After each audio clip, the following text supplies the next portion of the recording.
வணக்கம் மக்களே, இது நம்ம நம்பர்ஸ். இன்னைக்கு நம்ம முரிம்லாகினோட அடுத்த சாப்டர்ஸ் தான் பார்க்க போறோம். ஸோ வீடியோக்குள்ள போறதுக்கு முன்னாடி மறக்காம இந்த வீடியோக்கு லைக் கொடுத்துட்டு பாருங்க. ஸோ வாங்க வீடியோக்குள்ள போலாம். நம்ம போன சாப்டர்ஸ்ல என்ன பார்த்துருப்போம்னா, நம்ம ஜின் இருக்கான்ல, அவனோட ஒரிஜினல் உலகத்துல இருந்து திருப்பி முரிம் உலகத்துக்கு வந்ததுக்கு அப்புறம் அவன் ஃபயர் கிங்கோட டிசிப்ளா இப்ப அவரோட மார்ஷியல் ஆர்ட்ஸை கத்துக்கிறதுக்காக ஒரு ட்ரைனிங்க்கு போறான். அதுவும் ஒரு வருஷத்துக்கான ட்ரைனிங். அவங்க அண்ணன்ட்டெல்லாம் அப்படியே பாய் பாய் சொல்லிக்கிட்டு அவனும் போய் போற வழியில ஒரு சில பிரச்சனைகள்ல மாட்டி அதுலயும் அவனுங்க எல்லாரையும் தூக்கி போட்டு மிதிச்சு அதுக்கப்புறம் ஒரு வழியா அவரு இருந்த இடத்துக்கே கூட்டிட்டு போயிட்டாரு. இப்ப நம்ம ஃபயர் கிங்கு வேலையா நம்ம ஜின்னுக்கு என்ன தெரியுமா ட்ரைனிங்க்கு கொடுத்துருக்காரு? அவனோட 4 கால்லையும் நல்ல பெரிய பெரிய அயன் பால்ஸ் இரும்பு குண்டுகளை கட்டி விட்டுருந்தாரு. இது எல்லாத்தையும் பார்த்துட்டு நம்ம ஜின்னு, இது எல்லாத்தையும் பண்ணது கண்டிப்பா அந்த ஆளு ஃபயர் கிங்கா தான் இருப்பான், யோ ஃபயர் கிங் அப்படின்னு கத்துவான். இதோட தான் நம்ம போன சாப்டர்ஸை விட்டுட்டு போனோம். இப்போ இதுல இருந்து கண்டினியூ பண்ணுவோம். நம்ம ஜின்னு கத்துனதை கேட்டு பக்கத்திலே தான் நிப்பாரு நம்ம ஃபயர் கிங்கு. ஏண்டா அப்படின்னு சொல்லிட்டு டக்குன்னு மண்டு மேலேயே ஒரு கல் எடுத்து தூக்கி போட்டு அடிப்பாரு. ஆள் இருக்கிற நேரத்துல சார் ஜீன் சொல்றது, ஆள் இல்லாத நேரத்துல ஃபயர் கிங்கு. ஏண்டா நான் என்ன உன் பக்கத்து வீட்டுக்காரனா ராஸ்கோல் அப்படின்னு சொல்லிட்டு நம்ம ஃபயர் கிங் திட்டிக்கிட்டே வருவாரு. ஏங்க இதெல்லாம் என்னங்க அப்படின்னு சொல்லி கேட்பான். அது என்னன்னு உனக்கு கண்ணுக்கு தெரியலையா? அதெல்லாம் இரும்பு குண்டு. ஏங்க அது கூட எனக்கு தெரியாம இருக்குமா என்ன? அப்புறம் எதுக்குறா கேட்கிற அப்படின்னு கேட்பாரு. இந்த ஆளை என்னால ஏத்துக்கவே முடியலையே அப்படின்னு உடனேதான் அவர் சொல்லுவாரு, நீ இனிமேல் இதோட தான் வாழ போற. நீ ட்ரைனிங் பண்ணும்போது மட்டும் கிடையாது, தூங்கும் போது சாப்பிடும் போதுன்னு எல்லா நேரத்திலையும் இது உன் கையிலே இருக்கணும். இது எல்லாமே ஸ்கார்ச்சிங் கிளானோட எக்ஸ்க்ளூசிவான ட்ரைனிங் டூல்ஸ். அதனால பத்திரமா பாத்துக்கோ, உன்னோட குழந்தைங்க மாதிரி அதை பாத்துக்கணும் பாரு. அதெல்லாம் சரி, இது ஒன்னொன்னும் எவ்வளவு வெயிட் இருக்கும் அப்படின்னு சொல்லி நம்ம ஜின்னு கேட்பான். அவரும் யோசிச்சுட்டு என்ன ஒரு 200 கியூன் இருக்கும் அப்படின்னு சொல்லுவாரு. 200 கியூனா? 200 கியூன்றது 120 கிலோ. அப்படின்னா is equal to plus equal to minus அப்படி இப்படின்னு போட்டு பார்த்தோம்னா ஒரு 480 கிலோவை நான் உடம்புல சுமந்துக்கிட்டு இருக்கேன் அப்படின்னு யோசிச்சுட்டு, இது எல்லாமே உண்மையிலே ட்ரைனிங்க்கு தானா அப்படின்னு சொல்லிட்டு நம்ம ஜின் கேட்பான். உடனே இந்த ஃபயர் கிங்கும், ஒருவேளை உனக்கு விருப்பம் இல்லைன்னா கிளம்பி போடா அப்படின்றவாரு. சரி சரி இருங்க, பொறுமையா இருங்க, ஏன் இவ்வளவு கோவம் அப்படின்னு சொல்லிட்டு நம்ம ஜின் யோசிச்சு பார்ப்பான். என்னதான் இது ஃபர்ஸ்ட் தடவை தனக்கு ஆச்சரியமா இருந்தாலும் இந்த மாதிரியான ஒரு விஷயத்த பண்றது ட்ரைனிங்க்கு ஹெல்ப்ஃபுல்லா இருக்கும் அப்படின்னு சொல்லி தான் நம்ம ஜின்னுக்கும் தோணுது. என்னன்னா, எதையாவது ஒண்ணு கொடுத்தா மட்டும்தான் ஏதாவது ஒண்ணு கிடைக்கும். இதுதான் இந்த உலகத்தோட நியதி. சோ இத கண்டிப்பா நம்ம செஞ்சுதான் ஆகணுமோ அப்படின்னு சொல்லி நம்ம ஜின்னுக்கு தோணும். அதனால நான் இங்க இருக்கிறதுனால இதை நான் பண்றேன் அப்படின்னு சொல்லி ஃபயர் கிங்கிட்ட சொல்லிடுவான். எனக்கு கேட்கலன்னு பாரு, நான் பண்றேன்னு சொன்னேன் அப்படின்னோடனே சரி சரி இதை சாப்பிடு அப்படின்னு சொல்லி உன்னை தூக்கி போடுவாரு. இது உன்னோட ட்ரைனிங்க்கு கண்டிப்பா யூஸ்ஃபுல்லா இருக்கும். ஏன்னா இதை சாப்பிட்டா மட்டும்தான் உன்னால வயிறு ஃபுல்லா இருக்க முடியும், நல்லாவும் ட்ரைனிங் பண்ண முடியும் பாரு. ஆனா அதை ஓபன் பண்ணி பார்த்தோன்னே அப்படின்னு சொல்லி நம்ம ஜின்னி இது பண்ணுவான். ஏன்னா அந்த அளவுக்கு ஒரு மோசமான ஸ்மெல் அதுல இருந்து வரும். சை, இதை சாப்பிட்றதுக்கு நான் ஏதாவது ஜெர்க்கியே சாப்பிட்டு போயிடுவேன், இது என்ன இவ்வளவு கேவலமா ஸ்மெல் வருதுன்னொன்னே, ரொம்பலாம் இது பண்ணாத, பிகு பண்ணிக்காம அதை எடுத்து சாப்பிடு. அது ஒன்றும் சாதாரண கிரெயின் பால் கிடையாது, அது ஸ்கார்ச்சிங் கிளானோட சீக்ரெட்டான டெக்னிக்கை வச்சு உருவாக்குனது, கண்டிப்பா உனக்கு ஸ்ட்ரென்த் கொடுக்கும் அப்படின்னு சொல்லிடுவாரு. சொன்ன உடனே நம்ம ஜின்னு எடுத்து சாப்பிட்டுருவான். நம்ம ஜின்னு சாப்பிட்டு முடிச்சோடனே நம்ம ஃபயர் கிங் கேட்பாரு, என்ன ஃபுல்லா சாப்பிட்டு முடிச்சிட்டியா, ஏதாவது வித்தியாசமா தெரியுதான்னொன்னே, அப்படிலாம் ஒன்றும் இல்லைங்க அப்படின்பா. ஏதாவது தலை சுத்துற மாதிரி மயக்கம் வர மாதிரி அப்படின்லாம் கேட்பாரு. என்ன விசங்கிசம் எதுவும் வச்சிருக்காரா? சச்சா அப்படிலாம் ஒன்றும் இல்லைங்க, அப்படியெல்லாம் ஒன்றும் தரலன்னொன்னே, என்ன ஏதாவது ஒன்று நடந்திருக்கணுமே, இப்படியெல்லாம் நடக்காது, இது பண்ணாலே ஏதாவது ஒன்று நடக்கணும், ஒருவேளை நான் ரொம்ப நாள் கழிச்சு இதை பண்றதுனால ஒழுங்கா பண்ணலையோ அப்படின்னு சொல்லி யோசிச்சுக்கிட்டு இருப்பாரு. என்ன சொல்றீங்க நீங்கன்னு கேட்கும் போதே சிஸ்டம்ல இருந்து ஒரு நோட்டிபிகேஷன் வரும். நம்ம ஜின்னோட எஜிலிட்டி, ஸ்ட்ரென்த்து, ஹெச்பின்னு எல்லாமே 100 பாயிண்ட்ஸ் குறைஞ்சு போயிருக்கும். அது மட்டும் கிடையாது, நம்ம ஜின்னால அவனோட கீயையும் யூஸ் பண்ண முடியாதான். இந்த ஒரு ரெஸ்ட்ரிக்ஷனை ஒரு வாரத்துக்கு அது போட்டுரும் இந்த சிஸ்டம். அந்த அளவுக்கு ஒரு கிரெயின் பாலை தான் நம்ம ஆளு ரெடி பண்ணி அதை உருட்டி அவன் வாயிலேயே திணிச்சிருக்காரு. நம்ம ஜின் இதை பார்த்துட்டு என்னது இது அப்படின்னு கத்துவானா. ஓ, ஒர்க் அவுட் ஆயிடுச்சா, இப்பதான் எஃபெக்ட் ஒர்க் அவுட் ஆகுது போல அப்படின்னு இந்த ஃபயர் கிங்கும் சொல்லுவாரு. என்னது எஃபெக்டா, என்னையா கொடுத்த பைத்தியக்கார கிழவா அப்படின்னு சொல்லி கேட்பான். என்ன சொன்ன, பைத்தியக்கார கிழவனா அப்படின்னோடனே, அது அப்படி இல்லைங்க, பொறுமையா தான் சொன்னேன், வாய் தவறி வந்துடுச்சு, ஒன்றும் தப்பா நினைச்சுக்காதீங்கன்னு சொல்லும் போதே, உன்ன மாதிரி ஆளுக்கெல்லாம் ட்ரைனிங்க்கு இதுதான் கரெக்டான விஷயமா இருக்கும்னு சொல்லிட்டு இப்ப நம்ம ஜின்னுக்கு ஒரு ட்ரைனிங்கான ஃபர்ஸ்ட் ட்ரைனிங்கா ஆரம்பிப்பாரு. அது என்னன்னா, இந்த இடத்துக்கு திரும்பி வர்றதுக்கு நம்ம ஜின்னுக்கு 2 மணி நேரம் கொடுப்பாரு. ஒருவேளை அவன் 15 நிமிஷம் லேட்டானா கூட இதுல அவன் ஃபெயில் ஆயிடுவான், இதை திருப்பி பண்ண வேண்டியது இருக்குன்னு சொல்லிடுவாரு. நம்ம ஜின்னோ என்னது இது, இது ஏற்கனவே இந்த மாதிரி ஒண்ணு பண்ண மாதிரியே இருக்கே, எப்ப பண்ணியிருக்கோன்னு யோசிப்பானா. அப்ப ஒரு பெரிய பாம்பு நம்ம ஜின்னை அடிச்சு நம்ம ஜின்னோ மலை மேல இருந்து கீழே விழுந்துருவான். அட, அந்த ஸ்வாட் செயின்ட் பண்ண அதே ட்ரைனிங்கா இப்ப ஃபயர் கிங்கும் இதேவா பண்றாரு, எல்லாரும் இப்படித்தாயா இருக்காங்க ஆ அப்படின்னு கத்திக்கிட்டே நம்ம ஜின்னு கீழே போவான். இப்ப நம்ம ஜின்னு கீழே போனதுக்கு அப்புறம் நம்ம ஃபயர் கிங் சொல்லுவாரு, எனக்கு வேற வழி இல்ல, ஏன்னா என்கிட்ட அவ்வளோ டைம் கிடையாது, நான் எப்ப போவேன்னு எனக்கே தெரியாது, நான் எல்லாத்தையும் எப்படி கத்துக்கிட்டேனோ அதே மாதிரிதான் உனக்கு சொல்லித்தர போறேன், என்ன அத இன்னும் கொஞ்சம் பயங்கரமா சொல்லித்தர போறேன், அப்ப மட்டும்தான் உன்னால இது எல்லாத்தையும் கத்துக்க முடியும், அதனால இத நீயும் தாக்கு பிடிச்சுதான் ஆகணும், கடைசி வரைக்கும் தாக்குப்பிடி, நானும் என்னால முடிஞ்ச அளவுக்கு தாக்கு பிடிக்கிறேன் அப்படின்னு சொல்லி யோசிப்பாரு. மேபி அவனுக்கு கையில அந்த இரும்பு குண்டை மட்டும் கட்டி விடாம இருந்திருக்கணுமோ அப்படின்னு யோசிப்பாரு. ஆனா இப்ப யோசிச்சு ஒரு பிரயோஜனமும் இல்ல, ஏற்கனவே நம்ம கீழே போயிட்டான். இப்ப 10 நாளுக்கு அப்புறம் இதே ட்ரைனிங்க தொடர்ந்து நம்ம ஜின்னு ரிப்பீட் பண்ணிக்கிட்டே இருந்ததுக்கு அப்புறம் ஒரு நாள் இந்த ஃபயர் கிங்கு அப்படியே பொறுமையா தூங்கிக்கிட்டு இருப்பாரு. நம்ம ஜின்னு இப்பவே இந்த ஆள் தலையில இந்த குண்டை தூக்கி போட்டு அப்படியே மொத்தமா காலி பண்ணிடுவோன்னு சொல்லி பக்கத்துல வருவான். அப்ப ஆ அப்படின்னு கத்திக்கிட்டு டக்குன்னு அந்த குண்டை எடுத்து கீழே போடுவான். உடனே இவர் எந்திரிச்சு என்னாச்சு என்னாச்சு என்னாச்சு அப்படின்னு சொல்லி கேட்டுக்கிட்டு இருப்பாரு. இப்ப நம்ம ஜின்னு சொல்லுவான், என்ன ஆச்சா, அதான் எல்லாத்தையும் முடிச்சுட்டேன், நான் இதை 2 மணி நேரத்துல கிளைம் பண்றதுக்கு கத்துக்கிட்டேன் அப்படின்னு சொல்லுவான். ஸோ 10 நாளா நம்ம ஜின்னு இதை கத்துக்கிட்டே இருந்திருக்கான். தொடர்ந்து ஃபெயில் ஆகி எப்படியோ ஒரு வழியா 2 மணி நேரத்துல இதை கிளைம் பண்ணி முடிக்கிற அளவுக்கு நம்ம ஜின்னு இப்ப ஓரளவு வந்துட்டான். லெவலப் ஆகி ஓஹோ கிளைம் பண்ணிட்டியா, ஆனா எதுக்கு கிளைம் பண்ண அப்படின்னு கேட்பாரு. என்ன அப்படின்னு நம்ம ஜின்னு கேட்கும்போது, அதுதான் எதுக்கு கிளைம் பண்ண அப்படின்னு தான் நம்ம ஃபயர் கிங் யோசிக்க ஆரம்பிப்பாரு.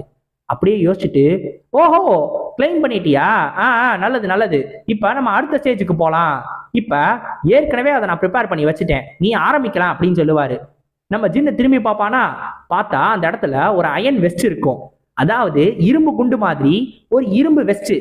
இப்ப உடனே நம்ம ஜின்னு, இல்ல நான் நினைக்கிறது இல்ல தானே இது, இப்ப இதை எடுத்து நான் போட்டுக்கிட்டு இது எல்லாத்தையும் பண்ண சொல்ல போறீங்களா அப்படின்னு கேட்கும்போது, இப்படிலாம் நான் பண்ணுவேனா, அதெல்லாம் கிடையாதுப்பா அப்படின்பாரு. அதானே பார்த்தேன், என் ஃபயர் கிங் அப்படிலாம் கிடையாதுங்க, ரொம்ப ரொம்ப நல்ல மனுஷன், வெளில தான் பார்க்க அப்படி இருப்பாரு அப்படின்ற மாதிரி நம்ம சின்ன சொல்லிக்கிட்டு இருப்பான். அதான்ப்பா 2 மணி நேரம்ன்றது ரொம்ப அதிகமா இருக்குன்பாரு.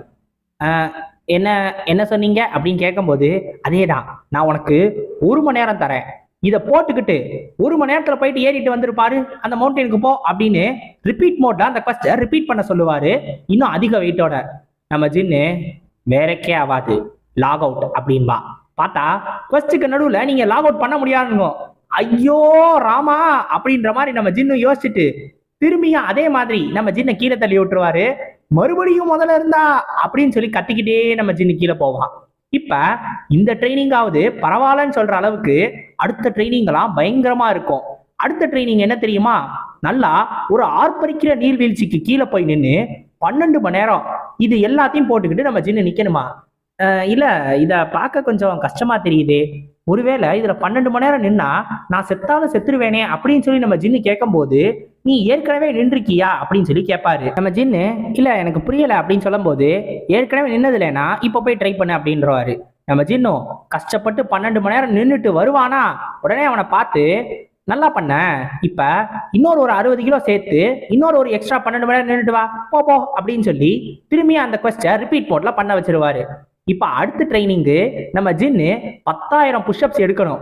நம்ம ஜின்னும் 9,982 9,983 சொல்லும் போது, தம்பி நீ நல்லா தான் பண்ற, ஆனா அந்த இரும்பு குண்டெல்லாம் தரையில இருக்கு பாரு, அதை எடுத்து உன் முதுகு மேல வச்சுக்கிட்டு திரும்பி ஒரு 10,000 புஷ்அப்ஸ் பண்ணிரு அப்படின்னு சொல்லி ஆரம்பத்துல சொல்லாம கரெக்டா முடிக்க போற நேரத்துல சொல்றாரு. நம்மால திரும்பி ரிப்பீட் மோட்ல இதை திரும்பி பண்ண வேண்டியதா இருக்கும். இப்ப அடுத்து இந்த பனிகாலத்துல போயிட்டு ஒரு பறவையோட கூட எடுத்துட்டு வா, அதுவும் ஸ்வாலோவோட கூட எடுத்துட்டு வா அப்படின்னு சொல்லிடுவாரு. நம்ம ஜின்னு ஏங்க இந்த பனிகாலத்துலலாம் ஸ்வாலோ எங்கேயாவது போயிருக்குங்க, இங்க எப்படி இங்க இருக்கும் அப்படின்னு சொல்லும் போது, உனக்கு தெரியுமா எனக்கு தெரியுமா, இந்த மவுண்டெயின்ல நான் பிறந்ததுல இருந்து இருக்கேன், எனக்கு தான் தெரியும், நீ போ கண்டிப்பா பறவையோட கூடு இருக்குன்னு பாரு. நம்ம ஜின்னும் கஷ்டப்பட்டு மலை ஃபுல்லா தேடி ஒரே ஒரு பறவையை கண்டுபிடிச்சு அதோட கூடையும் எடுத்துட்டு வருவான். ஆ, ஸ்வாலோஸ்லாம் உண்மையிலே இங்கே தான் இருக்கா? நானே பார்த்தது இல்லையே, ஆச்சரியமா இருக்கே அப்படின்னு அதிர்ச்சியா கேட்பாரு. அப்போ உனக்கு தெரியாது, தெரியாம என்ன வச்சு டெஸ்ட் பண்ணி பார்த்துருக்கேன்னு நம்ம ஜின்னு யோசிச்சுக்கிட்டு இருப்பான். இப்ப அடுத்து வரிசையா எல்லா ட்ரைனிங்கும் நம்ம ஜின்னுக்கு போயிட்டே இருக்கோம்.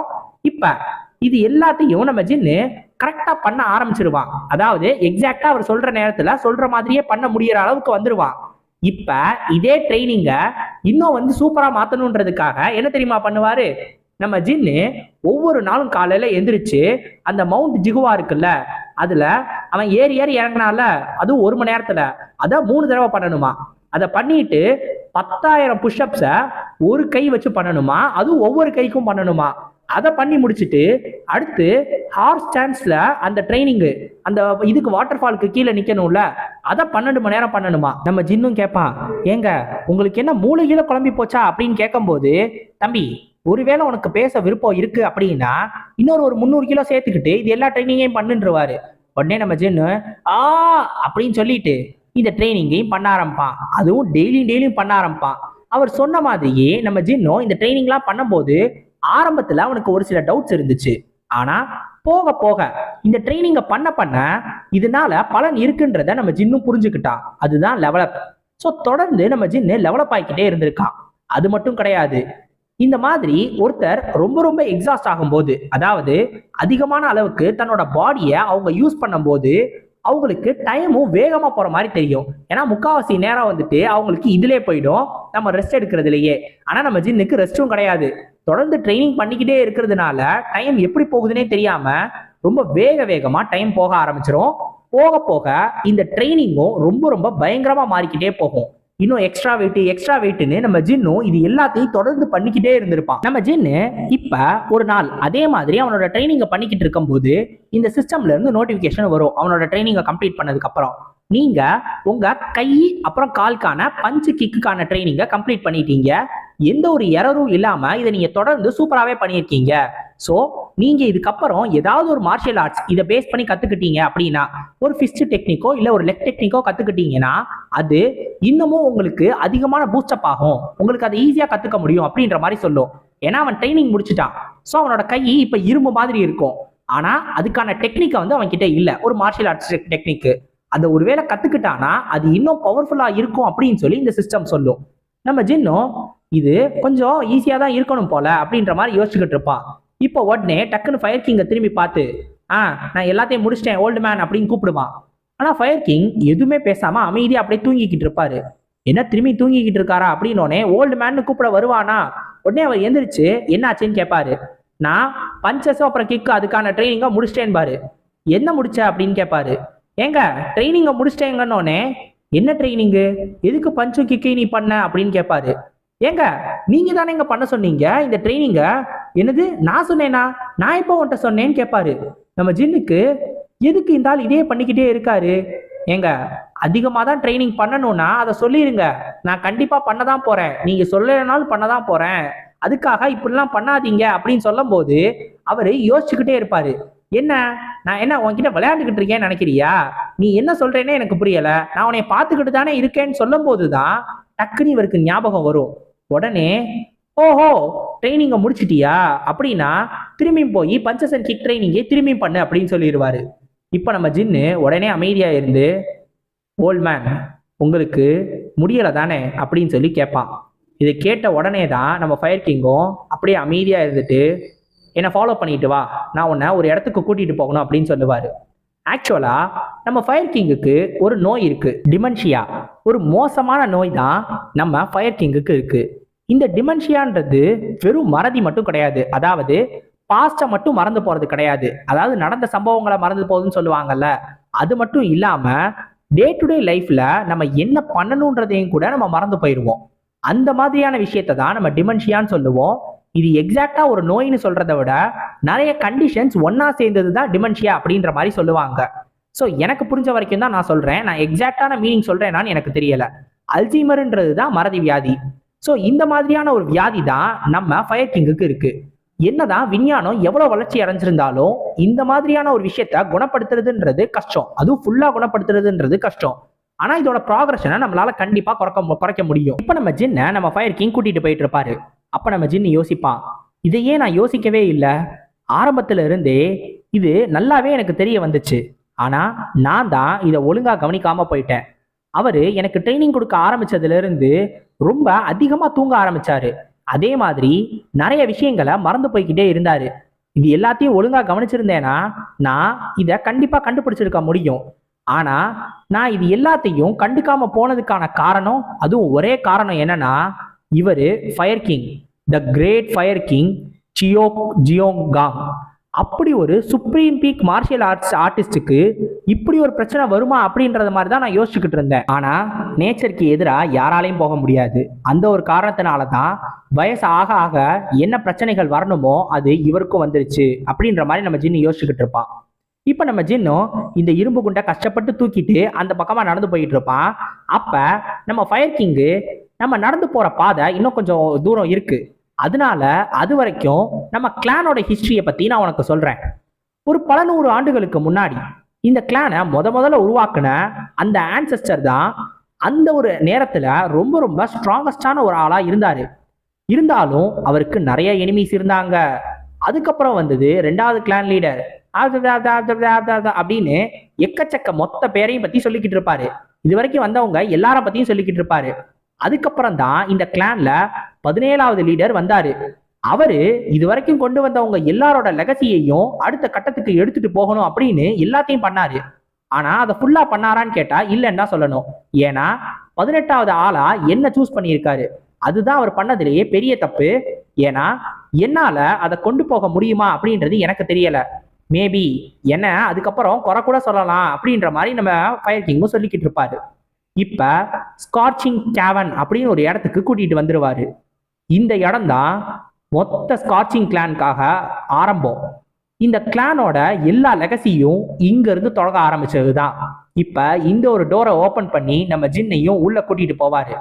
நம்ம ஜின்னு இந்த ஒரு ஸ்கார்ச்சிங் கிளான்குள்ள கேவனுக்குள்ள என்ட்ரானால அது என்ட்ரான உடனே நம்ம ஜின் மேல இருந்த அந்த ரெஸ்ட்ரிக்ஷன்ஸ் எல்லாமே போயிடும். அதுவும் ரொம்ப வேகமா போயிடும். இப்படி வேகமா போன உடனே நம்ம ஜின்னோட எனர்ஜி நம்ம ஜின்னுக்கே திரும்பி வந்துடும். அப்பாடியோ மொத்த எனர்ஜி வந்துருச்சுரா அப்படின்னு சொல்லி நம்ம ஜின்னு அப்படியே குஷியில இருப்பான். இப்ப நம்ம ஃபயர் கிங் சொல்லுவாரு, உன்னோட எனர்ஜி வந்ததுக்கான காரணம் கண்டிப்பா இது ஸ்கார்ச்சிங் கேவன் அப்படின்றதுனால மட்டும்தான். ஏன்னா நம்ம ஜின்னுக்குள்ள இருக்கிறது யாங் எனர்ஜியா, இந்த ஸ்கார்ச்சிங் கேவன்ல full and full yang energy தான் இருக்கும். ஸோ அந்த எனர்ஜியும் இந்த எனர்ஜியும் ரியாக்ட் ஆயிடுச்சு. அதனால தான் நம்ம ஜின்னுக்கு அவனோட எனர்ஜி திருப்பி கிடைச்சிருச்சு. நம்ம ஜின்னும் அப்படியே புத்துணர்ச்சியா இருக்கான். இப்ப நம்ம ஃபயர் கிங்கு நேரா அங்கே எரிஞ்சுக்கிட்டு இருக்கிற அந்த பெரிய ஃபயர் இருக்குல்ல, அதுக்கு முன்னாடி தலை வணங்கி என்னோட மூதாதையர்களுக்கு என்னோட நன்றிகளை நான் கொடுக்குறேன் அப்படின்னு சொல்லிட்டு ஃபர்ஸ்ட் அவங்களுக்கு நன்றி சொல்லிக்கிடுவாரு. சொல்லிட்டு இப்ப நம்ம ஜின்னை பார்த்து சொல்லுவாரு, இனிமேல் நான் உனக்கு நம்ம கிளானோட மார்ஷியல் ஆர்ட்ஸை சொல்லித்தர போறேன் அப்படின்னு சொல்லுவாரு. அதிர்ச்சியாகி எதுவுமே பேசாம இருப்பான். இப்ப உடனே இந்த ஃபயர் கிங் சொல்லுவாரு, என்ன அதிர்ச்சியா இருக்க, நான் இப்பதான் உன்னைய டிசிப்ளாவே ஏத்துக்க போறேன் அப்படின்ற மாதிரி யோசிச்சுக்கிட்டு இருந்தியா? மாஸ்டர் டிசிபிள் ரிலேஷன்ஷிப்ன்றது தேவைக்கு ஏற்ற மாதிரி மாறக்கூடியது. அது இப்ப நமக்கு தேவையில்ல. அது மட்டும் இல்லாம நான் வயசாகிறதுனால இப்ப முடியாமையும் இருக்கேன். இப்ப ஒருவேளை நான் இன்டர்னல் எனர்ஜி சர்க்குலேஷன் பண்ணும்போது ஏதாவது ஒரு சின்ன தப்பு பண்ணேனா கூட உன்னோட உயிர் போறதுக்கே நிறைய வாய்ப்பு இருக்கு. இருந்தாலும் நீ என்கிட்ட இருந்து மார்ஷியல் ஆர்ட்ஸை கத்துக்கணும்னு நினைக்கிறியா? அதுவும் என்ன மாதிரி ஒரு ஆள் கிட்ட இருந்து கத்துக்கணும்னு நினைக்கிறியா அப்படின்னு சொல்லி நம்ம ஃபயர் கிங் கேட்பாரு. நம்ம ஜின்னு எனர்ஜி டீவியேஷன் ஏன் சாவு கூட வரலாம், அந்த மாதிரியான ஒரு சூழ்நிலையில தான் நான் இருக்கேன் அப்படின்னு சொல்லி யோசிச்சுக்கிட்டு இருப்பான். எனக்கு தெரியும் இது கண்டிப்பாக கஷ்டமான முடிவாக தான் இருக்கும். ஏன்னா இது உன்னோட உயிர் சம்மந்தப்பட்ட விஷயம். நீ இதை நல்லா யோசிச்சு பார்க்கலாம் அப்படின்னு சொல்லும்போது நம்ம ஜின்னு உடனே சொல்லுவான், நான் இதை பண்ணுறேன் அப்படின்னு. இப்போ நம்ம ஃபயர் கிங்கே கொஞ்சம் ஆச்சரியமாக திரும்பி பார்ப்பாரு. நான் உங்கள் மேலே நம்பிக்கை வச்சுருக்கேன்னு சொல்லுவான். அதுவே எனக்கு போதும்னு சொல்லுவான். இதை கேட்ட உடனே நம்ம ஃபயர் கிங்கு, இந்த ஒரு விஷயத்தில் மட்டும் நீ என்ன மாதிரியே தான் இருக்க அப்படின்னு சொல்லிட்டு, சரி நீ லோட்டஸ் பொசிஷனில் போய் உட்காரு, இப்போ நம்ம எனர்ஜி சர்க்குலேஷனை ஆரம்பிக்க போகிறோம் அப்படின்னு சொல்லுவார். நம்ம ஸ்கார்ச்சிங் கிளானோட சக்சஸர் ஒரு வழியாக இப்போ வந்துட்டான். நம்ம ஜின்னு யோசிப்பான், அவர் என்னைய நம்புறாரு, என்னைய தான் சூஸ் பண்ணியிருக்காரு, இது எல்லாத்தையும் அடுத்து எனக்கும் கொடுக்க போகிறாரு. அதாவது ஸ்கார்ச்சிங் கிளானோட லெகசியையே நான் தான் அடுத்து எடுத்துகிட்டு போக போகிறேன். இந்த மாதிரியான ஒரு மொமெண்ட் இவ்வளோ சீக்கிரமா வரும்னு நான் எதிர்பார்க்கவே இல்லை அப்படின்னு நம்ம ஜின் யோசிச்சுக்கிட்டு இருப்பான். இப்போ உடனே ஃபயர் கிங் சொல்லுவார், நான் இப்பையிலேருந்து உன்கிட்ட ஒரு சில ஸ்டெப்ஸ் சொல்ல போகிறேன், அதுபடி நீ உன்னோட எனர்ஜியை சர்க்குலேட் பண்ணிக்கிட்டே இருக்கணும் அப்படின்னு சொல்லுவார். நம்ம ஜின்னும் ஃபோக்கஸ் பண்ணணும், ஃபோக்கஸ் ஃபோக்கஸ் அப்படின்னு சொல்லிக்கிட்டே இருப்பானா. இப்போ உடனே இந்த ஃபயர் கிங் டக்குன்னு நின்றுட்டு, ஆமாம் உன்னோட பஞ்சு கிக்குக்கான ட்ரைனிங் எப்படி போச்சுன்னு கேட்பாரு. என்ன ஃபோக்கஸ்க்கு நடுவில் குறுக்க மாதிரி ஏதோ ஒன்று வருது, என்ன பேசுகிறார் இவர் அப்படின்னு சொல்லிட்டு திரும்பி பார்ப்பானா. டேய் நீ இங்கே எதுக்கு நின்றுக்கிட்டு இருக்க, இங்கே எதுக்கு உட்காந்துருக்க, உன்னைய நான் பஞ்சு கிக்கு ட்ரைனிங் தானே எடுக்க சொன்னேன், என்ன ட்ரைனிங்க்கு நடுவில் சம்மந்தமே இல்லாமல் இந்த மாதிரிலாம் பண்ணிக்கிட்டு இருக்கியா அப்படின்னு சொல்லி கேட்பாரு. என்னங்க சொல்றீங்க அப்படின்னு சொல்லி நம்ம ஜின்னு திரும்பி பார்ப்பானா. என்னது இது, இங்கே எப்போ வந்தோம், இது ஸ்கார்ச்சிங் கேவன் ஆச்சு, ஸ்கார்ச்சிங் கேவனுக்கு நம்ம எதுக்கு வந்தோம் அப்படின்னு அதிர்ச்சியாக திரும்பி பார்த்துக்கிட்டு இருப்பாரு. ஆக்சுவலாக டக்குன்னு டிமென்ஷியா கிக் ஆயிடுச்சு போல. ஸோ வந்ததை மறந்து போயிட்டாரு, எதுக்காக வந்தோன்னு அவருக்கு ஞாபகம் இல்லை. நம்ம ஜின்னு ஒருவேளை இவரை நம்புறது கொஞ்சம் தப்போ, நம்ம தான் தப்பா நம்ம உயிர் மேலே அப்படியே வச்சு விளையாடிக்கிட்டு இருக்கோமோ அப்படின்னு யோசிச்சுக்கிட்டு இருப்பான். இப்போ இந்த ஒரு கேவுக்குள்ள நம்ம ஜின்னுக்கான கடுமையான ட்ரைனிங் ஆரம்பிக்குது. இந்த வின்டரில் ஆரம்பிக்கிற இந்த ஒரு ட்ரைனிங் அடுத்து ஸ்ப்ரிங் வந்து, அடுத்து திரும்பி ஆட்டம் வந்து, அதுக்கப்புறம் அடுத்த வின்டரே வந்துடும். அந்த அளவுக்கு இந்த ட்ரைனிங் கண்டினியூ ஆகிட்டே இருக்கும். கிட்டத்தட்ட ஒரு வருஷத்துக்கு இந்த ட்ரைனிங் போயிருக்கு.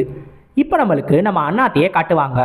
நம்ம அண்ணாத்தை அப்படியே ஒரு பெண்ணை எடுத்து அதை எடுத்து ஒரு பேப்பரில் சிச்சி சிச்சி சிச்சி அப்படின்னு சொல்லி நல்லா தீட்டுன்னு தீட்டிடுவார். தீட்டி முடிச்சுட்டு அப்படியே வச்சிருவார். வந்திருக்கு, நல்லாவே வந்திருக்கு அப்படின்பாரு. இப்போ உடனே அவரோட ரூமில் இருக்கிற அந்த கதவை திறந்துக்கிட்டு ஒருத்தன் உள்ளே வருவான். நீங்கள் இன்னமுமா வரைஞ்சிக்கிட்டு இருக்கீங்கன்னு கேட்பான். டேய் நீ, அப்பாடியோ உன்னை பார்த்து எவ்வளோ நாளாச்சு அப்படின்னு நம்ம அண்ணாத்தையும் ரொம்ப குதூகலமாக இருப்பார். வந்தது வேற யாரும் கிடையாது, நம்ம வீப்பெங்கு தான். இப்போ நம்ம அண்ணாத்தையும் நம்ம வீப்பெங்குக்கு ஒரு ட்ரிங்கை ஊற்றி கொடுத்துட்டு, ஆமாம் நார்தன் பிளாட்டியூவில் இருக்கிற எல்லாம் செட்டில் ஆயிடுச்சா அப்படின்ற மாதிரி கேட்டுக்கிட்டு இருப்பாரு. உடனே நம்ம வீப்பெங்கும் சொல்லுவார், ஆமாம் எந்த பிரச்சனையும் இல்லை, அடுத்த ஒரு 10 வருஷத்துக்காவது எந்த பிரச்சனையும் வராமல் இருக்கும் அப்படின்னு சொல்லுவார். ஆக்சுவலாக இந்த நார்தன் பிளாட்டியூன்றது நம்ம ஜின் ஃபேமிலிக்கு வந்து கூட சண்டை போட்டானுங்களா அந்த மவுண்டைன்ஸ் வார்டு செக்ட், அவனுங்க செக்ட் இருந்த இடத்துக்கு கொஞ்சம் மேலே இருந்த இடம். ஸோ இந்த நார்தன் பிளாட்டியூவில் அதிகப்படியான கொள்ளக்காரங்க வந்துட்டாங்க. ஏன்னா மவுண்டைன்ஸ் வார்டு செக்ட் இப்போ வந்து பவரில் இல்லை அப்படின்றதுனால அந்த ஏரியாவை சுற்றி நிறைய கொள்ளக்காரங்க வந்துட்டாங்க. ஸோ அந்த கொள்ளக்காரங்கனால அந்த இடமே ரொம்ப பிரச்சனைக்குள்ளாயிடுச்சு. அதனால அதை சமாளிக்கிறதுக்காக தான் நம்ம வீப்பெங்கு ஒரு தனிப்படையை கூட்டிட்டு போயிட்டு அவனுங்க எல்லாரையும் சமாளிக்கிறதுக்காக போயிருக்காரு. ஸோ 4 மாசத்துக்கு முன்னாடி போனவர் 4 மாசமா எக்கச்சக்க ப்ரிப்பரேஷன் பண்ணி அங்கங்க பதுங்கி இருந்த எல்லா கொள்ளக்கார கூட்டத்தையும் மொத்தமா காலி பண்ணி இருக்காரு. அவங்களோட கேப்டனா இருந்து அவரு இந்த ஜின் டிராகன் ஸ்குவாட கூட்டிட்டு போய் இந்த பிளாட்டியூல இருந்த எல்லா கொள்ளக்காரங்களையும் கிளியர் பண்ணிட்டாரு. ஆனா இது எல்லாத்துக்கும் ரொம்ப ரொம்ப ஹெல்ப்ஃபுல்லா இருந்தது யார் தெரியுமா? நம்ம 3 பொண்ணோட கிளானு தான். எக்கச்சக்க இன்ஃபர்மேஷன்ஸை கொடுத்து இவங்க எல்லாருக்கும் இந்த மிஷனை ரொம்ப ரொம்ப சக்சஸ்ஃபுல்லா மாத்தி இருக்கு. ஆனா இந்த மிஷனுக்கு நடுவுலையும் ஒரு பெரிய பிரச்சனை வந்திருக்கு. ஆயிரக்கணக்கான நோமட்ஸ் இவங்க எல்லாரும் இவங்களுக்கு கண்ணு முன்னாடி வந்து நின்றுருக்காங்க. இவங்க எல்லாரையும் பார்த்தப்ப நம்ம வீப்பெங்கே ஒரு செகண்ட் ஆடி போயிட்டாராம். அப்படி ஒரு சிச்சுவேஷன்ல என்ன பண்றதுன்னு அவருக்கே தெரியலையா. ஆனா அந்த நேரத்துல தான் ஒரு முக்கியமான இன்சிடென்ட்டும் நடந்திருக்கு. ஆக்சுவலா இந்த நோமட்ஸ்க்கு தலைவனுங்களா 2 பேர் வந்திருக்கானுங்க. இந்த 2 மொட்டையையும் நம்ம ஏற்கனவே பார்த்துருப்போம். சின்ன வயசுலேயே வழுக்க விழுந்த மொட்டை அப்படின்னு சொல்லி நம்ம ஃபயர் கிங்கும் சொல்லியிருப்பார்ல, அவனுங்க தான். ஸோ இவனுங்க 2 பேரும் நம்ம ஃபயர் கிங்கை பார்த்த காரணத்தினாலையும் நம்ம ஃபயர் கிங்குக்கும் நம்ம ஜின் தேக்கியுங்க்கும் என்ன ரிலேஷன்ஷிப் இருக்கு அப்படின்றது தெரிஞ்ச காரணத்தினாலையும் நான் உங்க கூட சண்டை போட வரல, நான் உங்களோட ஃப்ரெண்ட்ஸாக தான் இருக்க வந்திருக்கேன் அப்படின்னு சொல்லிட்டு போயிருக்கானுங்க. ஆக்சுவலாக அவனுங்களுக்கு மொழி புரியாதான், அவனுங்க வேற மொழிக்காரனுங்களா இருந்தாலும் ரொம்ப ரொம்ப பேசிக்கான வந்து மொழியை வச்சு அதை வச்சு எப்படியோ புரிய வச்சிருக்கானுங்க. அப்படி புரிய வச்சு ஒரு சில ட்ரெஷர்ஸையும் வேற கொடுத்துட்டு போயிருக்கானுங்களாம். இந்தாங்க இதை வச்சுக்கோங்க, இனிமேல் வந்து நம்ம ஃப்ரெண்ட்ஸாவே இருப்போம் அப்படின்னு. ஒரு காலத்துல அவனுங்க இந்த ஜின் ஃபேமிலியை எடுக்கணும்னு சொல்லி பிளான் போட்டுக்கிட்டு இருந்தவனுங்க. ஆனா ஃபயர் கிங்னு ஒருத்தரை பார்த்ததுக்கே வந்து இவ்வளோ பயந்துட்டானுங்க. அப்ப நம்ம அண்ணாத்தையும் கேட்பாரு, ஆனா ஃபயர் கிங்னு ஒருத்தருக்காக இவ்வளோ பயப்பட தேவையில்லையே, அவனுங்க எதுக்கு இவ்வளோ பண்றானுங்க அப்படின்னு கேட்கும்போது ஆக்சுவலா நம்ம வீப்பெங்குக்கும் இந்த ஒரு சந்தேகம் இருந்துச்சான். ஃபயர் கிங்குக்காக எதுக்கு இவனுங்க இவ்வளோ பயப்படுறானுங்க அப்படின்னு. அப்புறம் தான் அவருக்கு தெரிய வந்திருக்கான், நம்ம ஃபயர் கிங்கு அவனுங்க கூட இருந்த அந்த 2 பேருக்கு என்ன பண்ணியிருக்காரு அப்படின்றது. அதை பார்த்ததுனால, அதுவும் அதை நேரில் பார்த்ததுனாலயே அவனுங்க பயந்து போய் இனிமேல் ஃபயர் கிங் கிட்டையும் பிரச்சனை வச்சுக்க கூடாது, ஃபயர் கிங்கோட டிசிபிளோட ஃபேமிலி கிட்டையும் பிரச்சனை வச்சுக்க கூடாது அப்படின்னு சொல்லி முடிவு பண்ணியிருக்கானுங்க. அதனாலதான் இவனுங்களுக்கும் வந்து ஹெல்ப் பண்ணியிருக்கானுங்க. இப்ப நம்ம வீப்பன் கேட்பாரு, ஆமா அந்த காஸ்மிக் ஏஜென்சியோட இருந்த பிரச்சனை இருந்துச்சு அது என்னாச்சு அப்படின்னு. அதுவா, அது ஈஸியா சால்வ் ஆயிடுச்சு அப்படின்னு நம்ம அண்ணாத்த சொல்லுவாரு. காஸ்மிக் ஏஜென்சின்றது நம்ம ஜின்னு கிட்ட ரசகுல்லா மாதிரி ஒருத்தன் அடி வாங்குவான்ல, அதுவும் அந்த கிங்க பார்க்க போறதுக்கு முன்னாடி அவன் தான் அந்த காஸ்மிக் ஏஜென்சியோட அடுத்த வாரிசு. ஸோ அவனோட அப்பா தான் அதோட லீடர். ஆக்சுவலா அவனோட அப்பா வந்துட்டு நிறைய ஊழல் பண்ணியிருக்காராம். அந்த ஒரு காரணத்தினால கவர்மெண்ட் இதை கண்டுபிடிச்சு அதனாலயே அவர் அந்த ஏஜென்சியை விட்டுட்டு ஓடி போற நிலைமைக்கு போயிட்டாராம். இப்ப அது ஜின் ஃபேமிலியோட சீக்ரெட் ஏஜென்சியா இருக்கான், சாரி எஸ்காட் ஏஜென்சியா இருக்கான். நம்ம அண்ணாத்தையும் இப்ப அதை வச்சுட்டு நிறைய ட்ரேட் பண்ணிக்கிட்டு தெரியுறாரு. எஸ்காட் ஏஜென்சினா நார்மலா ட்ரேட்ஸ்லாம் பண்ணுவாங்க, இப்ப அதை தான் பண்ணிக்கிட்டு இருக்காரு. இது எல்லாத்துக்கும் காரணம் யாருன்னு கேட்டா ஃபயர் கிங் தான். ஏன்னா ஃபயர் கிங்னு ஒருத்தர் ஜின் ஃபேமிலிக்கு சம்பந்தப்பட்டிருக்காரு அப்படின்னு தெரிஞ்ச உடனே நம்ம ஜின் ஃபேமிலியோட புகழ் எங்கேயோ போயிடுச்சு. அந்த ஒரு உச்சத்துல இருக்கானுங்க. இப்ப நம்ம அண்ணாத்த கேட்பாரு, ஆமா அந்த ஜின் டிராகன் ஸ்குவாடோட வைஸ் கேப்டன் இருந்தாரே, அவனுக்கு இது ஃபர்ஸ்ட் மிஷன் தானே, அவன் எப்படி பண்ணா, நீ அவனை அப்சர்வ் பண்ணியா அப்படின்னு கேட்பாரு. உடனே நம்ம வீப்பெங்கும் சொல்லுவாரு, யாரு, அந்த ஹியூக் மூஜின் தானே, அவனுக்கு நானே நேரடியா சொல்லி கொடுத்தேன்னா எல்லாத்தையும் நல்லா கத்துக்கிறான் தான். எனக்கு தெரிஞ்ச வரைக்கும் அவன் கொஞ்சம் டீசென்டான ஆளுதான். ஆனா தேவையே இல்லாம அப்பப்ப அவனை தற்பெருமை அடிச்சுக்கிறான். அதுதான் என்னால தாங்க முடியல அப்படின்னு சொல்லிட்டு நம்ம வீப்பெங் சொல்லுவாரு. அது நம்ம ஹியூக் முஜினுக்கு வழக்கமா வர்றதுதான். அதை எப்ப பார்த்தாலும் நம்ம ஹியூக் முஜின் பண்ணிக்கிட்டே தான் இருப்பான். நம்ம ஜின்னு தான் அவன் கிளம்புறதுக்கு முன்னாடி, ட்ரைனிங்க்கு கிளம்புனால அதுக்கு முன்னாடியே நம்ம ஹியூக் முஜினை வந்து நேரா வீப்பெங்கிட்ட போய் சொல்லியிருக்கானா ஹியூக் முஜினை பத்தி. இவனை வந்து கொஞ்சம் பார்த்துக்கோங்க, இவனுக்கு கொஞ்சம் மார்ஷியல் ஆர்ட்ஸ் கற்றுக் கொடுங்க, கண்டிப்பா நல்லா கத்துக்கிடுவான், எனக்கு நம்பிக்கை இருக்கு, இவன் கொஞ்சம் திறமசாலி தான் அப்படின்ற மாதிரி சொல்லியிருக்கான். அந்த ஒரு காரணத்தினால தான் நம்ம வீப்பெங்கும் வந்து ஹியூக் முஜினுக்கு ட்ரைனிங் கொடுத்துருக்கான். ஆனா ஹியூக் முஜினும் ஓரளவு நல்லாவே கத்துக்கிட்டான். இப்போ நம்ம வீப்பெங்கும், ஆமா இந்த தடவை என்ன வரைஞ்சுக்கிட்டு இருக்கீங்க அப்படின்னு சொல்லிட்டு அதை எடுத்து பார்ப்பான். இதுவா, நான் வந்து தேக்கியும் சீக்கிரமாவே வந்துருவான் அப்படின்றதுக்காக தான் இதை வரைஞ்சிருக்கேன், அது இன்னும் ஃபுல்லா முடியல, அதோட டைட்டில் என்னன்றதையும் நான் யோசிச்சுக்கிட்டு இருக்கேன் அப்படின்னு சொல்லுவாரு. இது என்னது இது அப்படின்னு நம்ம வீப்பெங் கேட்ட உடனே, இதுதானே ஹிடன் டிராகன் ஆஃப் ஷாங்ஸியோட வருகையை சொல்றதுக்காக தான் இது, the entrance of hidden dragon அப்படின்னு சொல்லுவாரு. ஆக்சுவலா ஸ்லீப்பிங் டிராகன் அப்படின்ற நிக்நேமை வந்து ஹிடன் டிராகன் அப்படின்னு சொல்லி தான் இனிமேல் இவங்க கூப்பிட போறாங்க. ஹிடன் டிராகன்ற பேரு கொஞ்சம் நல்லா இருக்கு, அதனால அதுக்கே போகலாம். நம்ம ஸ்லீப்பிங் டிராகன் ஒருவேளை உங்களுக்கு பிடிச்சிருக்குன்னா அதுக்கு வேணா நம்ம போகலாம் திருப்பியும், இல்லைன்னா ஹிடன் டிராகன்னே சொல்லிக்கலாம். இப்போ நம்மளுக்கு திரும்பியும் இந்த மவுண்ட் ஜிஹுவாவை காட்டுவாங்க. ஸோ இந்த மவுண்ட் ஜிஹுவா இருக்குல்ல, இது ஒரு அற்புதமான மவுண்டெயின். என்னன்னா இந்த மவுண்டெயின்ல வளராத ஒரு மெடிசினல் ஹர்பே கிடையாது. எக்கச்சக்க மெடிசினல் ஹர்ப்ஸ் இந்த மவுண்டெயின்ல கொட்டி கிடக்கு. ஸோ இதுக்காகவே இந்த ஹர்ப் எல்லாத்தையும் பறிச்சுட்டு போய் விற்கிறதுக்கு நிறைய பேர் இருப்பாங்கல்ல, இந்த மாதிரி மூலிகைகளை பறிச்சுட்டு விற்கிறதுக்குன்னு, அவங்க எல்லாரும் முக்காவாசி பேர் இந்த மவுண்ட் ஜிஹுவாவுக்கு தான் வருவாங்களாம்.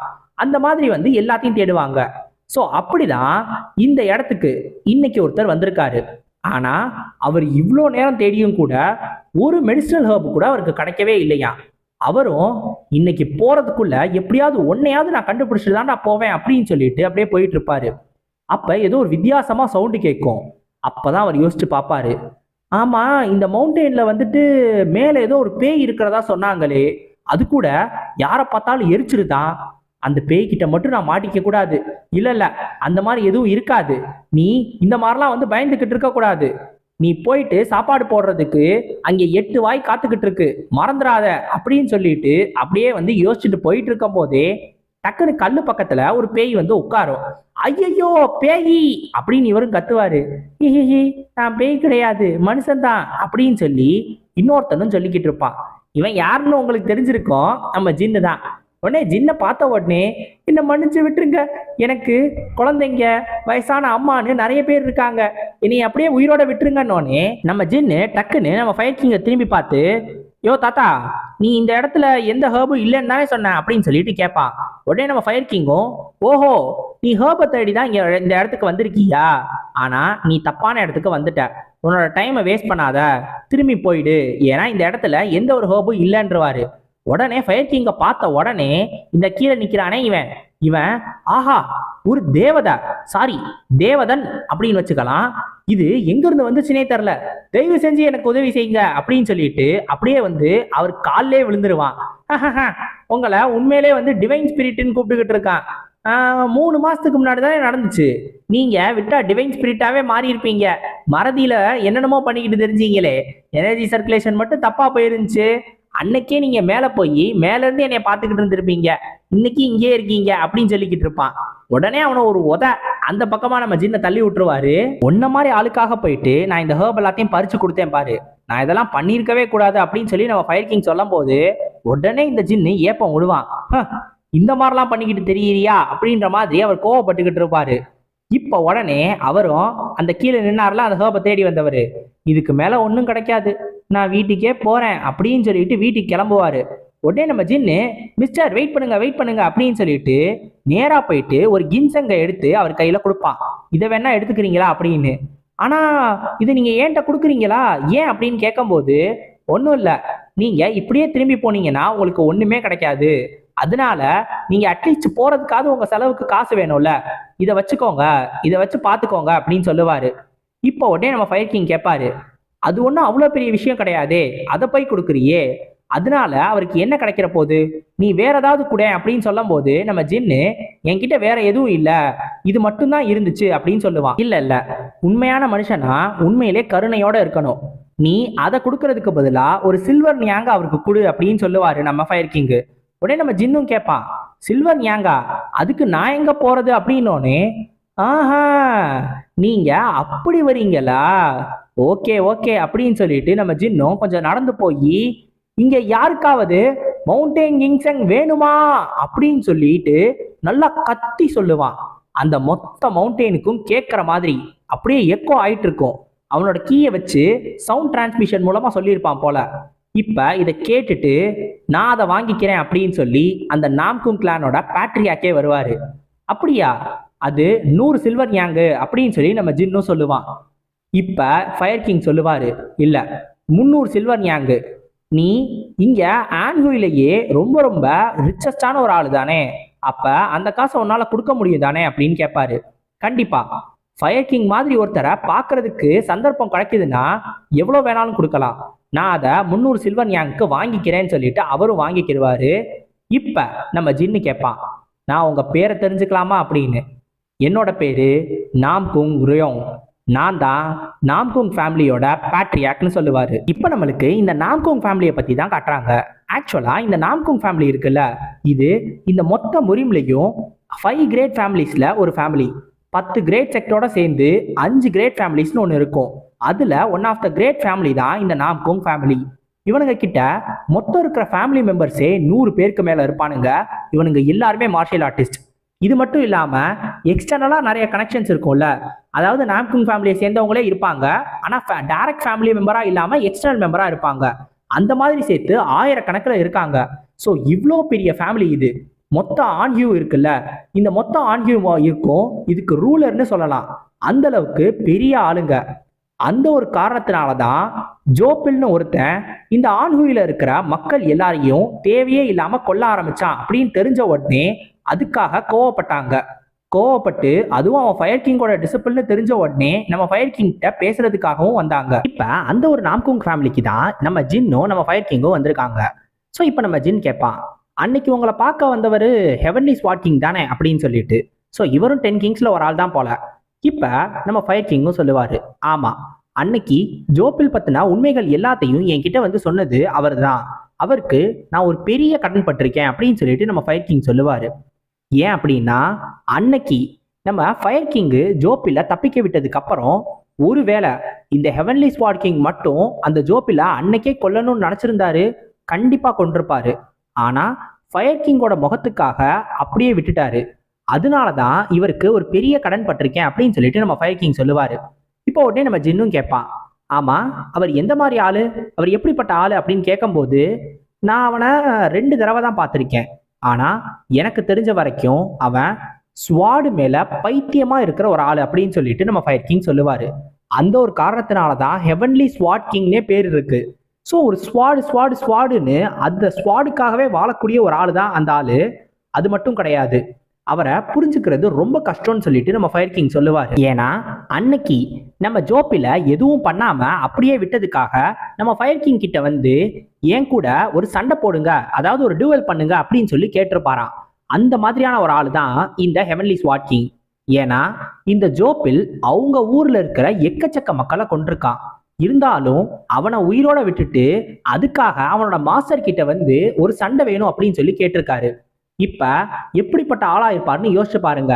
இது எல்லாமே அவர் ஸ்வாட்ல எந்த அளவுக்கு ஸ்ட்ராங்கா இருக்காரு அப்படின்றத தெரிஞ்சுக்கணுன்றதுக்காக தான்.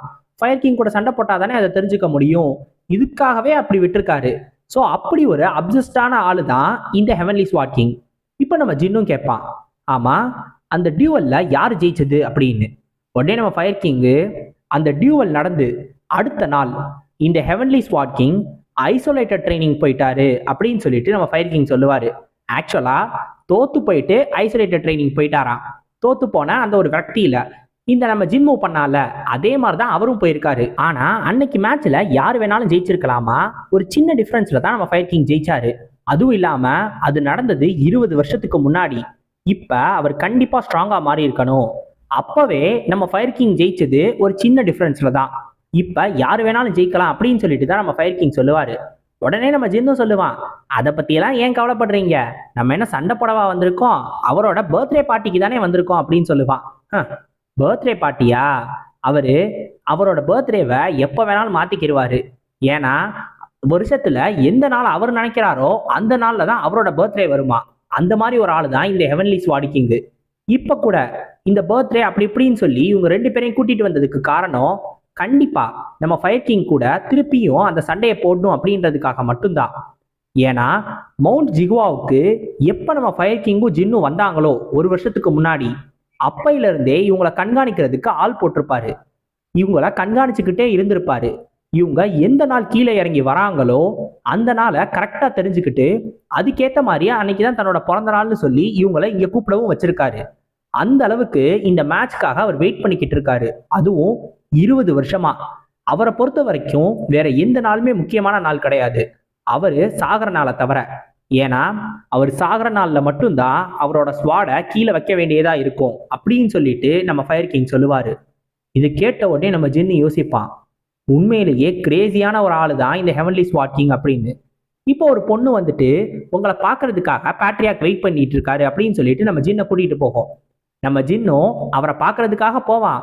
அங்க பார்த்தா இந்த பேட்ரியாக்கோட பையன் இருக்கான்ல, அவன் உடனே நம்ம ஜின்னை தடுத்து நிறுத்தி, நீ உன்னோட வெப்பன்ஸ் எல்லாத்தையும் கீழே வச்சுட்டு போ அப்படின்னு சொல்லுவான். வெப்பன்ஸா? இந்த இரும்பு குண்டெல்லாம் நீ வெப்பன்ஸா பாக்குறேன்னு எனக்கு தெரியுது, ஆனா இதெல்லாம் என்னால கழட்ட முடியாதுடா, இதுக்கெல்லாம் சாவி வேணும், அது என்னோட மாஸ்டர்கிட்ட இருக்கு அப்படின்னு சொல்லிடுவான். அப்படியா? அப்படின்னா இதை நாங்க வெட்டி தான் ஆகணும் அப்படின்னு சொல்லுவான். உடனே நம்ம ஜின்னும், வெட்டுறதா? அந்த ஆள் கிட்டையா? இதை மட்டும் நான் வெட்டுனேன் அவ்வளோதான், என் தலையை வெட்டிடுவாரு. சும்மாவே அந்த ஆளு ஸ்கார்ச்சிங் கிளானோட பெருமை தெரியுமா அப்படி இப்படின்னு பேசுற ஆளு ஸ்கார்ச்சிங் கிளானோட குழந்தை மாதிரி பார்த்துக்கணும்னு சொன்னதை வெட்டுனா அவ்வளோதான், என் தலையும் இந்த மாதிரியே உருட்டி விட்டுருவாரு. வேணவே வேணாம்ப்பா, இதை வெட்டினதுக்காக நீ கண்டிப்பா செத்தாலும் செத்துருவ அப்படின்னு சொல்லிட்டு நம்ம ஜின் சொல்லுவான். இதை கேட்டுட்டு அந்த பையனுக்கு ரொம்ப கோவம் வந்து நம்ம ஜின்னை பார்த்து என்னடா சொன்ன அப்படின்னு கேட்பான். உடனே நம்ம ஜின்னு, டே என்னால இல்ல என் மாஸ்டராலன்னு சொல்லும் போதே அதை கேட்காம உடனே நம்ம ஜின்னை தாக்குறதுக்காக வருவான். ஆனா உள்ள இருந்து ஒரு வாய்ஸ் கேட்கும், அதெல்லாம் மறந்துடு, அவனை உள்ள அனுப்பு அப்படின்னு சொல்லிட்டு அந்த பேட்ரியாக் தான் சொல்லுவாரு. இப்ப நம்ம ஜின்னும் உள்ள அந்த பேட்ரியாக்கை பாக்குறதுக்காக போவான். உடனே அவரும் சொல்லுவாரு, என் பையன் இந்த மாதிரி நடந்துக்கிட்டதை நீ ஒன்றும் தப்பா நினைச்சுக்காத, அவன் ஒரே பையன்றதுனால கொஞ்சம் செல்லம் கொடுத்துட்டேன் அப்படின்னு சொல்லிட்டு சொல்லுவாரு. உடனே நம்ம ஜின்னும், ஆமாமா, சின்ன பசங்களாம் இந்த மாதிரி வயசுல அப்படித்தான் இருப்பாங்க, கவலைப்படாதீங்க, அவன் சின்ன வயசுன்றதுனால அப்படி நடந்துக்கலாம், போக போக சரியாயிருவான் அப்படின்னு சொல்லிட்டு நம்ம ஜின் சொல்லுவான். ஓஹோ அப்படியா? ஆனாலும் அவன் 10 டிராகன்ஸ் அண்ட் ஃபீனிக்ஸ்ல ஒரு ஆளு, அதுவும் அவன் தான் ஸ்வாட் டிராகன் அப்படின்னு சொல்லிட்டு நம்ம நாம்குங் ரியோங் சொன்ன உடனே, என்னது 10 ஃபீனிக்ஸ் டிராகன்ஸ்ல ஒரு ஆளா இருக்கானா, என் அண்ணன் கூட அதுல தான் இருக்கான் அப்படின்னு நம்ம ஜின்னு சொல்லும் போது அவரும் சொல்லுவாரு, ஆமா உன் அண்ணன் கூட சேர்ந்து என் பையன் முன்னாடியே சண்டை போட்டான், ஒரு ஸ்பேர் பண்ணியிருக்கான் அப்படின்னு. சின்ன பசங்கன்னா அப்படித்தான் இருப்பாங்க, அவங்க வயசுக்கு சண்டை போடுறதுன்றது அவங்க போட்டு போட்டு கண்டிப்பா மெச்சூர் ஆயிருவாங்க அப்படின்னு நம்ம ஜின்னு சொல்லும் போது, ஆனா அவங்க 2 பேருமே உன்னோட பெரிய பசங்க அப்படின்னு சொல்லிட்டு இவர் சொல்லுவாரு. உடனே நம்ம ஜின்னு சீரியஸா மாறி, ஆமா என்னை எதுக்காக வர சொன்னீங்கன்னு நான் தெரிஞ்சுக்கலாமா, உங்க பையனை பத்தியா அப்படின்னு சொல்லிட்டு கேட்பான். உடனே அவரும், சரி நான் என்ன சொல்ல வந்தேனோ அதை சொல்றேன், நீ சார் ஜியோ கிட்ட எனக்காக போய் பேசணும் அப்படின்னு சொல்லிட்டு இந்த நாம்குங்ரியவங்க சொல்லுவாரு. நம்ம ஜின்னுக்கு இது எதை பத்தின்றது தெரியும், அந்த டியூவலை பத்தி தான்.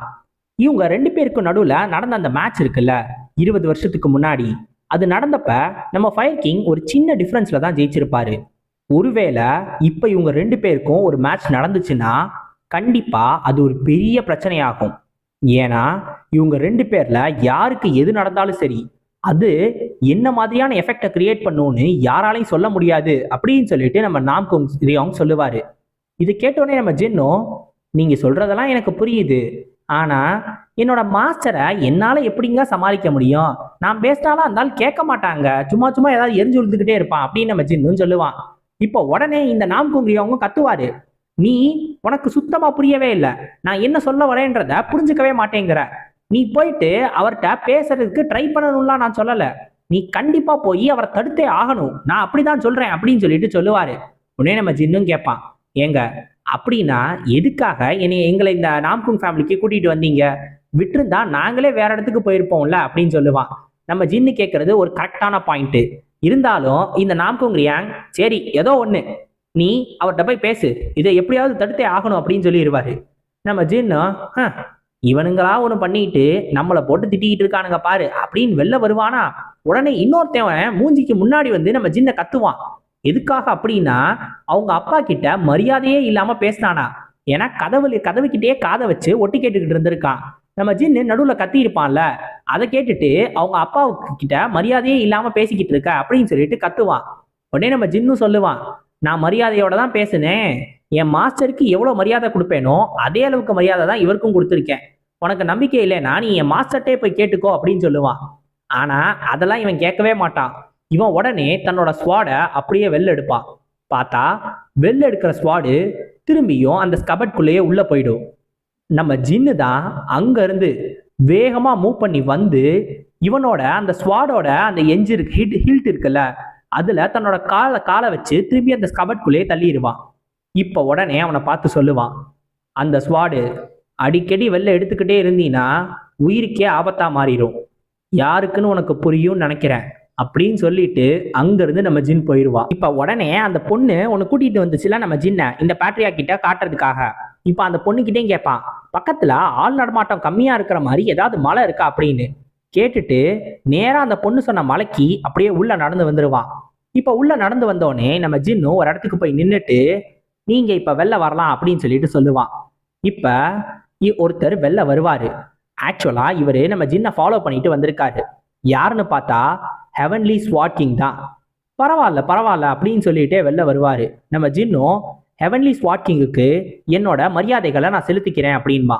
இப்போ உடனே இவரும் கேட்பாரு, நீ எதுக்காக என்னை இவ்வளோ தூரம் கூட்டிட்டு வந்த அப்படின்னு சொல்லிட்டு. இப்போ நம்ம ஜின்னை பார்த்து இந்த ஹெவன்லி ஸ்வாட் கிங் கேட்பாரு, எதுக்காக என்னை இங்க வர சொன்ன அப்படின்னு.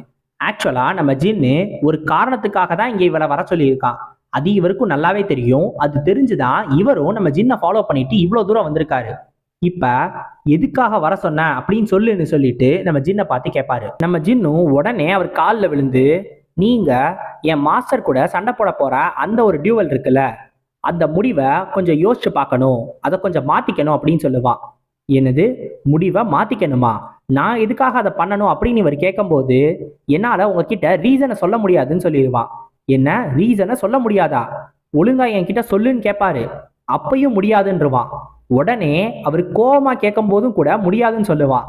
இப்ப டென்ஷன் ஆகிறவரு தன்னோட கீயை ஃபுல்லா ரைஸ் பண்ணிட்டு, இதுதான் உன்னோட லாஸ்ட் சான்ஸ், ஒழுங்கு மரியாதையா சொல்லு அப்படின்னு சொல்லுவாரு. ஆனா நம்ம ஜின்னு அப்பையும் முடியாதுன்னு சொல்லிடுவான். அவரை பார்த்து அவன் பயப்படலாம் மாட்டான்.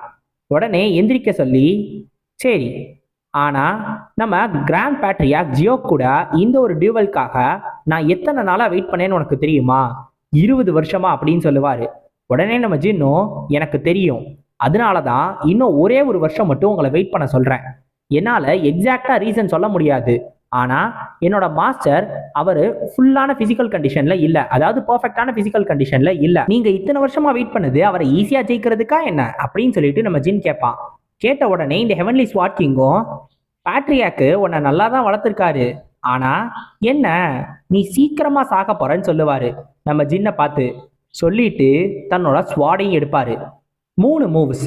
நீ என்கிட்ட இருந்து வரக்கூடிய 3 மூவ்ஸை மட்டும் சமாளிச்சிட்ட அப்படின்னா நீ சொன்னதை நான் ஏத்துக்கிறேன் அப்படின்னு சொல்லிடுவாரு.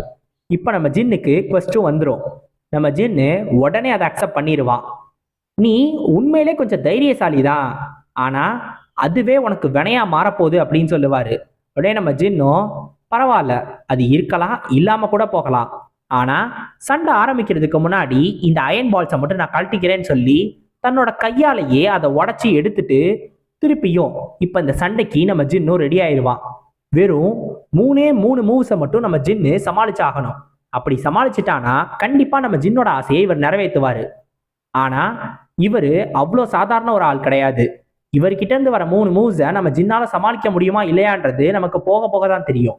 இப்ப அவரோட ஃபர்ஸ்ட் மூவா எம்பரர் ஸ்வாடோட 6th form imperial wind sweeping டெக்னிக்கை யூஸ் பண்ணுவாரு. நம்ம ஜின்னும் இதை ஃபேஸ் பண்றதுக்கு ரெடியா இருப்பான். இப்போ நம்மளுக்கு அடுத்து ஃபயர் கிங்கை தான் காட்டுவாங்க. நம்ம ஃபயர் கிங் தன்னோட கீயை சர்க்குலேட் பண்ணிக்கிட்டு இருப்பாரு எனர்ஜி சர்க்குலேஷன்ல. இப்ப உடனே உள்ள வா அப்படின்னு சொல்லுவாரு. நம்ம ஜின்னு வெளியே தான் வெயிட் பண்ணிக்கிட்டு இருப்பான். நம்ம ஜின்னை பார்த்துட்டு நீ வெளியே நிக்கிறது எனக்கு நல்லாவே கேட்குது, எதுக்கு சும்மா சுத்திக்கிட்டே இருக்க அப்படின்னு சொல்லிட்டு கேட்பாரு. உடனே நம்ம ஜின்னும் ஆமாமா, நான் உங்களோட ஃபர்ஸ்டே உள்ள பார்க்க வந்திருக்கணும், நீங்க ஏதோ ஒலிம்பிக்ஸ் வித்தெல்லாம் காட்டிக்கிட்டு இருந்தீங்க, சரி அதனாலதான் ஏதாவது மெடிடேஷன் பண்ணுவீங்களோன்னு கொஞ்சம் வெளில வெயிட் பண்ணேன் அப்படின்பா. நீ சொல்ற மாதிரி ஒலிம்பிக்ஸ்லாம் கிடையாது, இது 5 கீ ஹார்மனைசேஷன் அப்படின்னு இந்த ஃபயர் கிங்கும் சொல்லுவாரு. அதெல்லாம் இருக்கட்டும், நாம்குங் ஃபேமிலியோட பேட்ரியாக் என்னதான் சொன்னாரு அப்படின்னு இந்த ஃபயர் கிங் கேட்கும்போது நம்ம ஜின்னு ஓ அதுவா, அந்த பார்ட்டியை கேன்சல் பண்ணிட்டாங்க, அதுவும் ஸ்வாட் கிங்கே கேன்சல் பண்ணிட்டாரு அப்படின்னு சொல்லிட்டு நம்ம ஜின்னு சொல்லுவான். என்னது அவரை கேன்சல் பண்ணிட்டாரா, என்னால நம்ப முடியலன்னு சொல்லும் போது தெரிலங்க, ஏதோ ஒரு காரணத்துக்காக கேன்சல் பண்ணிட்டாரு அப்படின்னு சொல்லிட்டு நம்ம ஜின்னும் சொல்லுவான். இப்போ நம்ம ஃபயர் கிங்கும் நல்லாவே ஒரு விஷயத்த கவனிப்பாரு. நம்ம ஜின்னோட கையில அந்த ஒரு இரும்பு செயின் இருக்குல்ல, அதாவது இரும்பு பால்ஸ், அது கிட்ட இருக்கிற அந்த லாக் இருக்குல்ல, அது ஏதோ ஒன்று பிடிச்சி அப்படியே நசுக்குன மாதிரி இருக்கும். அதை பார்ப்பாரு. அது மட்டும் இல்லாம நம்ம ஜின்னோட ட்ரெஸ் அங்கங்கே கிழிச்சிருக்கும். இது எல்லாத்தையும் பார்த்துட்டு அவருக்கு என்ன நடந்திருக்குன்றது நல்லாவே தெரியும். நம்ம ஜின்னும் ஏதோ ஒன்று இப்பதான் முடிஞ்சிருச்சுல, வாங்க நம்ம சீக்கிரமா அப்படியே கிளம்ப ஆரம்பிப்போம், அடுத்த இடத்துக்கு போவோம் அப்படின்னு சொல்லிட்டு சொல்லிடுவான். உடனே நம்ம ஃபயர் கிங்கும் கேட்பாரு, இது ஒன்றும் அவ்வளோ நல்ல விஷயம்லாம் கிடையாது, இந்த நாள் கொஞ்சம் தள்ளி போயிடுச்சு அவ்வளோதான், ஆனா இந்த டியூவல் கண்டிப்பா நடக்கும்னு சொல்லுவாரு. உடனே நம்ம ஜின்னும் கேட்பான், ஆனாலும் நம்ம தான் எப்படியோ இந்த நாளை தள்ளி போட்டுட்டோம்ல, அது நல்ல விஷயம் தானேன்னு சொல்லும் போது என்ன நான் தோத்துருவேன்னு நினைச்சியா, நான் அப்படிலாம் தோக்குற ஆள்லாம் கிடையாது அப்படின்னு சொல்லுவாரு. உடனே நம்ம ஜின்னும் எனக்கு தெரியுங்க நீங்க தோக்க மாட்டீங்கன்னு, ஆனா இப்ப இருக்கிற சூழ்நிலையை பார்த்தா நீங்க ஜெயிக்கிறதுக்கு வாய்ப்பு கம்மி தானே அப்படின்னு சொல்லுவான். நம்ம ஃபயர் கிங்கு உண்மையிலேயே இப்ப சண்டை போட்டா அவர் ஜெயிக்கிறதுக்கான வாய்ப்பு கம்மி. ஏன்னா இப்ப மட்டும் அவருக்கு ஏதாவது இன்டர்னல் இன்ஜுரிஸ் நடந்துச்சு, அவரோட எசன்ஸு, கீ, அப்புறம் ஸ்பிரிட், இது 3த்தையும் ஒரு பேலன்ஸ்ல வச்சிருக்கிறாரு, இது எல்லாமே போயிடும். உடனே சரி வா நம்ம அடுத்த இடத்துக்கு போவோம், ஹனாமுக்கு போவோம் அப்படின்னு சொல்லிட்டு நம்ம ஜின்னை கூப்பிட்டுட்டு கிளம்பலான்னு சொல்லுவாரு. ஏன்னா இதுக்கு மேலேயும் இந்த நாம்குங்களை இருக்கிறதுக்கு அவங்களுக்கு எந்த வேலையும் கிடையாது, அதனால சட்டு புட்டுன்னு அடுத்த இடத்துக்கு போகலாம் அப்படின்னு சொல்லிடுவாங்க. இப்ப நம்ம ஜின்னை பார்த்து அவர் யோசிப்பாரு, நான் சொல்லாத ஒரு விஷயத்த இவன் செஞ்சுட்டு வந்திருக்கான் அப்படின்னு. ஏன்னா அவரே கேட்காம நம்ம ஜின்னாவே தானாவே போய் சண்டை போட்டு இது எல்லா பிரச்சனையும் முடிச்சு வச்சிருக்கான். இப்போ நம்மளுக்கு அந்த ஹெவன்லி ஸ்வாட் கிங்கை காட்டுவாங்க. நம்ம ஹெவன்லி ஸ்வாட் கிங் என்ன தெரியுமா யோசிச்சுக்கிட்டு இருப்பாரு, வெறும் ஒரே ஒரு மூவ் மட்டும் போதும்னு சொல்லி தான் அவர் ஆரம்பத்துல நினைச்சாராம். நம்ம ஜின்னோட சண்டை போட ஆரம்பிக்கிறப்ப வெறும் ஒரு மூவ் போதும், அதுக்கே இவன் செத்துருவான், அதனால வெறும் 2 ஸ்டார் பவரை மட்டும் யூஸ் பண்ணுவோம் அப்படின்னு சொல்லிட்டு ஃபர்ஸ்ட் மூவா பண்ணியிருக்காராம். ஆனா அதை நம்ம ஜின் சமாளிச்சுட்டான் அப்படின்றதுனால அடுத்து 3 ஸ்டார் 6 ஸ்டார் பவர்லாம் யூஸ் பண்ணியிருக்காரு. ஆனா இது எல்லா மூவ்ஸையும் தாங்கிட்டு நம்ம ஜின்னு உடனே 3 மூவ்ஸ் முடிஞ்சிருச்சு தானே, இப்ப நான் கிளம்புறேன், நீங்க என்னை உயிரோட விட்டதுக்கு நான் உங்கள்கிட்ட நன்றி சொல்லிக்கிறேன் அப்படின்னு சொல்லிட்டு அங்கிருந்து வேகமா கிளம்பி போயிருக்கான். இப்போ உடனே இவர் யோசிப்பாரு, ஒரு சூப்பரான பொட்டன்ஷியல், அப்படி ஒரு பொட்டன்ஷியல் அவன் வச்சிருக்கான் அப்படின்னு சொல்லிட்டு இப்ப நாம்குங் ரயோங் கிட்ட கேட்பாரு, அவங்கலாம் கிளம்பிட்டாங்களான்னு. ஆமா அவங்க கிளம்பிட்டாங்கன்னு சொல்லும் போது இப்ப எங்க போறாங்கன்னு கேட்பாரு. அவங்க ஹனாமுக்கு போறாங்க, அந்த கிரேட் செலஸ்டியல் பேங்க்வெட்ல கலந்துக்கிறதுக்காக போறாங்க அப்படின்னு சொல்லிட்டு இந்த நாம்குங் ரயோங் சொல்லுவாரு. உடனே இந்த ஹெவன்லி ஸ்வாட் கிங்கு, கிரேட் செலஸ்டியல் பேங்க்வெட்டா, போய் உன் பையன் கிட்ட சொல்லு இந்த தடவை அந்த கிரேட் செலஸ்டியல் பேங்க்வெட்டை அட்டன் பண்ண வேணான்னு, ஏன்னா அந்த ஒரு இடத்துக்கு ஒரு மான்ஸ்டர் போய்கிட்டு இருக்கு, அந்த கிரேட் செலஸ்டியல் பேங்க்வெட்ல கலந்துக்கிறதுக்காக. அதனாலதான் இவரு அவனை போக வேணாம்னு சொல்றாரு. இப்ப நம்மளுக்கு ஹனாமா காட்டுவாங்க. இந்த கிரேட் செலஸ்டியல் பேங்க்வெட் சீக்கிரமா ஆரம்பிக்க போகுது அப்படின்றதுனால இந்த ஹனாமே ரொம்ப ரொம்ப பரபரப்பா இருக்கும். இப்ப இந்த ஹனாம்ல இருக்கிற ஒரு ஹோட்டலை தான் நமக்கு காட்டுவாங்க. இங்க ஒருத்தர் இந்த கிரேட் செலஸ்டியல் பேங்க்வெட்டை பத்தியும் இது எதுக்காக வந்துச்சு இதை பத்தின விஷயங்கள் அதெல்லாத்தையுமே ஒரு நிறைய பேர்கிட்ட சொல்லிக்கிட்டு இருப்பாரு. அவங்களும் அவங்களுக்கான டவுட்ஸ் எல்லாத்தையும் கேட்டுக்கிட்டு இருப்பாங்க. அதுக்கு நடுவுல யாரு ஃபர்ஸ்ட் டவுட்டை கேட்கறதுன்னு சண்டைலாம் கூட வந்துகிட்டு இருக்கும். இப்ப இது கிரவுண்ட் ஃப்ளோர்ல நடந்துகிட்டு இருக்கும் போது ஃபர்ஸ்ட் ஃப்ளோர்ல இன்னொன்னு நடந்துகிட்டு இருக்கும். இந்த மாதிரி சண்டைலாம் போட்டுக்கிட்டு இருக்காங்களே, இவங்க எப்ப பார்த்தாலும் இப்படிதான் பண்றாங்க. அது மட்டும் இல்லாம இவங்க அமைதியாவும் இருக்க மாட்டாங்க. எல்லா மக்களும் வராங்க, அதுவும் கிரேட் செலஸ்டியல் பேங்க்வெட்டுக்காக. இந்த மாதிரி இடத்துல வந்து சண்டை போட்டுக்கிட்டு இருக்காங்களே அப்படின்னு சொல்லி மேல உட்காந்து ஒரு 2 பேர் சாப்பிட்டுக்கிட்டே பேசிக்கிட்டு இருப்பாங்க. உடனே இவங்க சாப்பிட்டுக்கிட்டு இருக்கும் போது அப்பதான் ஒரு விஷயத்த கவனிப்பாங்க. என்னன்னு பார்த்தா இவங்க டேபிள்லயே 3ஆவதா ஒரு பீஸ் உட்காந்து அது பாட்டுக்கு இவங்களோட ட்ரிங்க் எடுத்து அது பாட்டுக்கு குடிச்சுக்கிட்டு இருக்கோம். அடே யாரா நீ பாட்டுக்கு வந்து குடிச்சுக்கிட்டு இருக்க அப்படின்னு இவங்க 2 பேரும் கத்தும் போது, என்ன இப்ப இந்த சரக்கு நல்லா இருக்கா இல்லையான்னு செக் பண்ணி பாக்குறதுக்காக தான் வந்து குடிச்சேன், இதுல என்ன தப்பு அப்படின்னு சொல்லி சிரிச்சுக்கிட்டு வேற இருப்பான். யாரா நீ, ஏமிரா இவி அப்படின்ற மாதிரி இவனுங்க 2 பேரும் யோசிச்சுக்கிட்டு இருப்பானுங்க. உடனே அதுல ரெட்டை சடை ஒண்ணு இருக்கும். அது கேட்கும், ஆமா நம்ம ஏற்கனவே பார்த்திருக்கோமா அப்படின்னு. ஆமா பார்த்திருக்கோம்னு சொல்லுவான். அப்படியா, எங்க, எப்ப அப்படின்னு கேட்கும் போது, இங்க இப்ப, அதனாலயே நம்ம ஃப்ரெண்ட்ஸா மாறிட்டோம். ஓகே ஓகே இன்னையில இருந்து நம்ம ஃப்ரெண்ட்ஸ்ன்பா. அட பைத்தியத்தின் பைத்தியமே, இப்படி நடந்துகிட்டு இருக்கே அப்படின்னு சொல்லிட்டு அப்பதான் இந்த ரெட்டை சடையும் ஒத்த சடையும் அவன் கிட்ட இருக்கிற அந்த ஸ்வாட கவனிப்பானுங்க. ஓஹோ இவன் ஒரு மார்ஷியல் ஆர்டிஸ்டா, இவன் கிட்ட பிரச்சனை வச்சுக்கிறது கொஞ்சம் நல்லது கிடையாது அப்படின்னு சொல்லிட்டு, ஆமா நீங்க மார்ஷியல் ஆர்டிஸ்டா அப்படின்னு சொல்லிட்டு கேட்பானுங்க. கேட்ட உடனே ஆமா நானும் அந்த மார்ஷியல் ஆர்ட்ஸை கத்துக்கிட்டேன் தான் அப்படின்னு அவன் சொல்லுவான். அப்படியா, அப்ப நீங்க எந்த செக்டர் சேர்ந்தவர் அப்படின்னு கேட்கும் போது, அதெல்லாம் எதுக்குங்க, நம்ம 2 பேரும் ஃப்ரெண்ட்ஸ் தானே அப்படின்னு சொல்லிட்டு அந்த மீன் எடுத்து முக்கிக்கிட்டே இருப்பான். இதை கேட்டுட்டு இந்த சட சாம்பிராணிங்க 2 பேரும், நாங்க 2 பேரும் கோல்டன் ஃப்ராக் மெர்ச்சன்ட் யூனியனை சேர்ந்த மெர்ச்சன்ட்ஸ் அப்படின்னு சொல்லுவானுங்க. அது மட்டும் கிடையாது, நாங்க ஒண்ணு பெருமையா சொல்லிக்கிறோம் நினைக்காத, ஆனா இந்த ஜிஜியாங் ப்ராவின்ஸ்லயே டாப் 3 மெர்ச்சன்ட் யூனியன்ஸ்ல எங்கள்ட்டு ஒண்ணு. நாங்க அங்க இருந்து இங்க எதுக்காக வந்திருக்கோம் தெரியுமா, இந்த கிரேட் செலஸ்டியல் பேங்க்வெட்டுக்கு எக்கச்சக்க பொருளை கொடுக்கறதுக்காக வந்திருக்கோம்.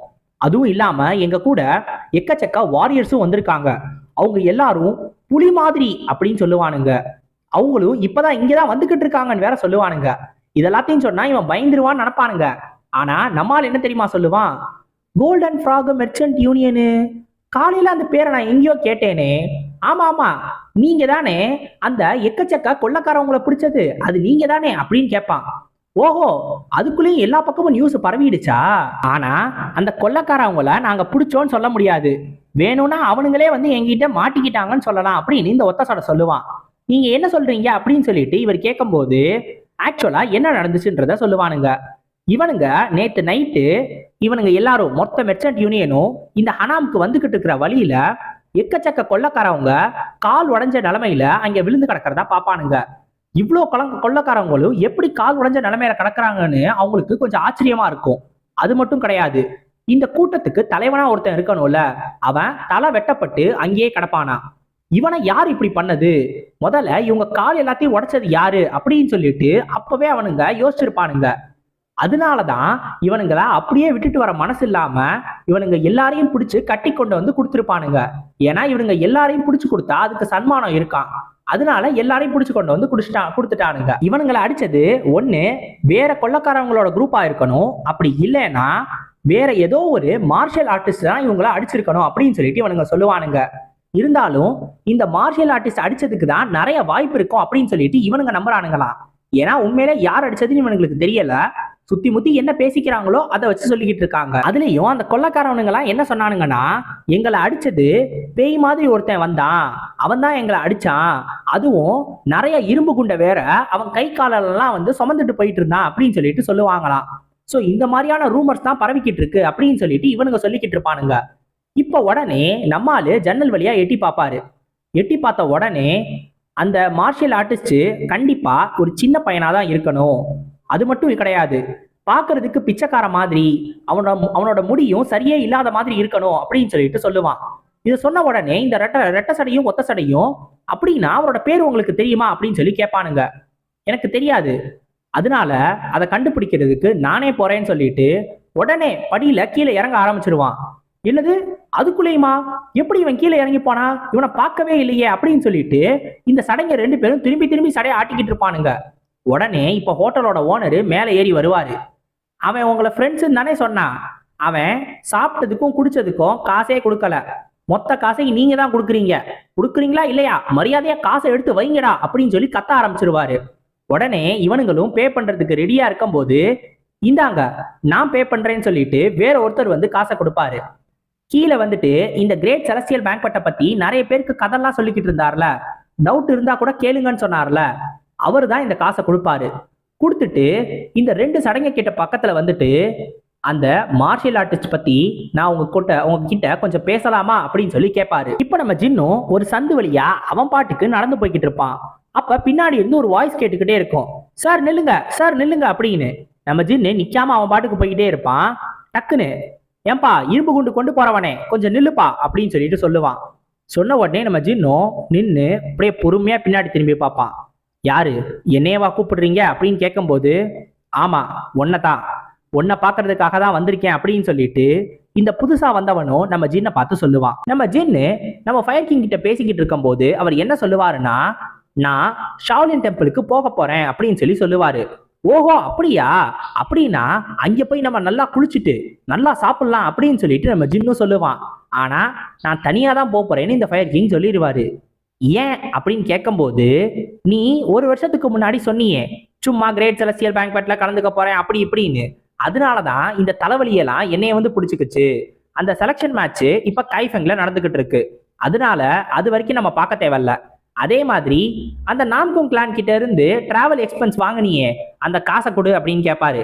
ஏங்க இந்த காசு எதுக்குங்க உங்களுக்கு அப்படின்னு நம்ம ஜின்னு கேட்கும் போது, என்ன உன்னோட மாஸ்டரே அங்க போயிட்டு பிச்சைக்கார மாதிரி தெரியணும்னு நினைக்கிறியா? நான் ஃபயர் கிங்னா அதுக்கான பேரை நான் காப்பாத்தி தான் ஆகணும். போயிட்டு டெம்பிளுக்கு நான் என்னோட ஆஃபரிங்ஸை கொடுக்கணும்னு சொல்லி அவன் மண்டை மேலேயே கொட்டி அந்த காசையும் வாங்கிட்டு, நீ ஷாவ்லின் டெம்பிளுக்கு வந்த உன்னை கொன்றுவேன் அப்படின்னு சொல்லி மிரட்டிட்டு வேற போயிருப்பாரு. இப்ப நம்ம ஜின்னும் என்ன பண்றதுன்னு தெரியாம ஒரு ரூம் எடுக்கலான்னு சொல்லிட்டு ஒரு ஹோட்டலுக்கும் போவான். அங்க போயிட்டு கேட்டா எந்த ரூமுமே இல்லைன்னு சொல்லிட்டு அந்த ஹோட்டல்ல இருக்கிறவர் சொல்லிடுவாரு. ஏங்க ஒன்னாவது இருக்கான்னு செக் பண்ணி பாருங்கன்னு சொல்லும் போது, இல்ல ஒண்ணுமே கிடையாது, நான் இங்கதானே இருக்கேன் எனக்கு தெரியாதா அப்படின்னு கேட்பான். இல்லங்க இந்தாங்க அப்படின்னு சொல்லிட்டு டக்குன்னு காசையும் எடுத்து கொடுப்பான். இந்த பாத்தீங்களா, இது உண்மையான காசு, நீங்க வேணா இதை கடிச்சு பார்த்து செக் பண்ணிக்கோங்களேன் அப்படின்லாம் சொல்லுவான். உடனே அந்த ரிசப்ஷனிஸ்ட் கேட்பான், இல்லையே நீ அந்த காசை ஜட்டி குழந்தைல எடுத்த அப்படின்னு சொல்லும் போது நம்ம ஜின்னும், ஏங்க பாதுகாப்பான இடத்துக்கு பக்கத்துல வச்சிருந்தேன், இந்தாங்க வேணா கடிச்சு பாருங்க அப்படின்னு சொல்லி திரும்பி வேற சொல்லுவான். பார்த்தா அவன் செருப்பால அடிக்காத குறையா நம்ம ஜின்னை வெளில துரத்தி விட்டுருவான். அந்த ஒரு சோகத்துலதான் நம்ம ஜின்னும், சை இந்த மாதிரியான ஒரு இடத்துல ஒரு ஹோட்டல்ல ஒரு ரூம் கூட தரமாட்டானுங்களே, எவனை கேட்டாலும் ரூம் இல்லைன்னே சொல்லிக்கிட்டு இருக்கான் அப்படின்னு சொல்லிட்டு நம்ம ஜின்னு கோவமா நடந்து போயிட்டு இருப்பான். அப்ப நம்ம ஜின்னுக்கு பின்னாடி இருந்து ஒரு வாய்ஸ் கேட்டுக்கிட்டே இருக்கும், சார் நில்லுங்க சார் அப்படின்னு. நம்ம ஜின்னு நம்மள இல்ல நம்ம போவோம்னு சொல்லிட்டு அவன் பாட்டுக்கு போயிட்டு இருப்பான். அப்பதான், ஏன்பா தம்பி இரும்பு குண்டு கொண்டு போறவரே அப்படின்னு சொல்லி கூப்பிட்டு நம்ம ஜின்னை நிக்க சொல்லி இருப்பான். நம்ம ஜின்னும் திரும்பி பார்த்து, என்னை யாருன்னு தெரியுமா அப்படின்னு கேட்பான்.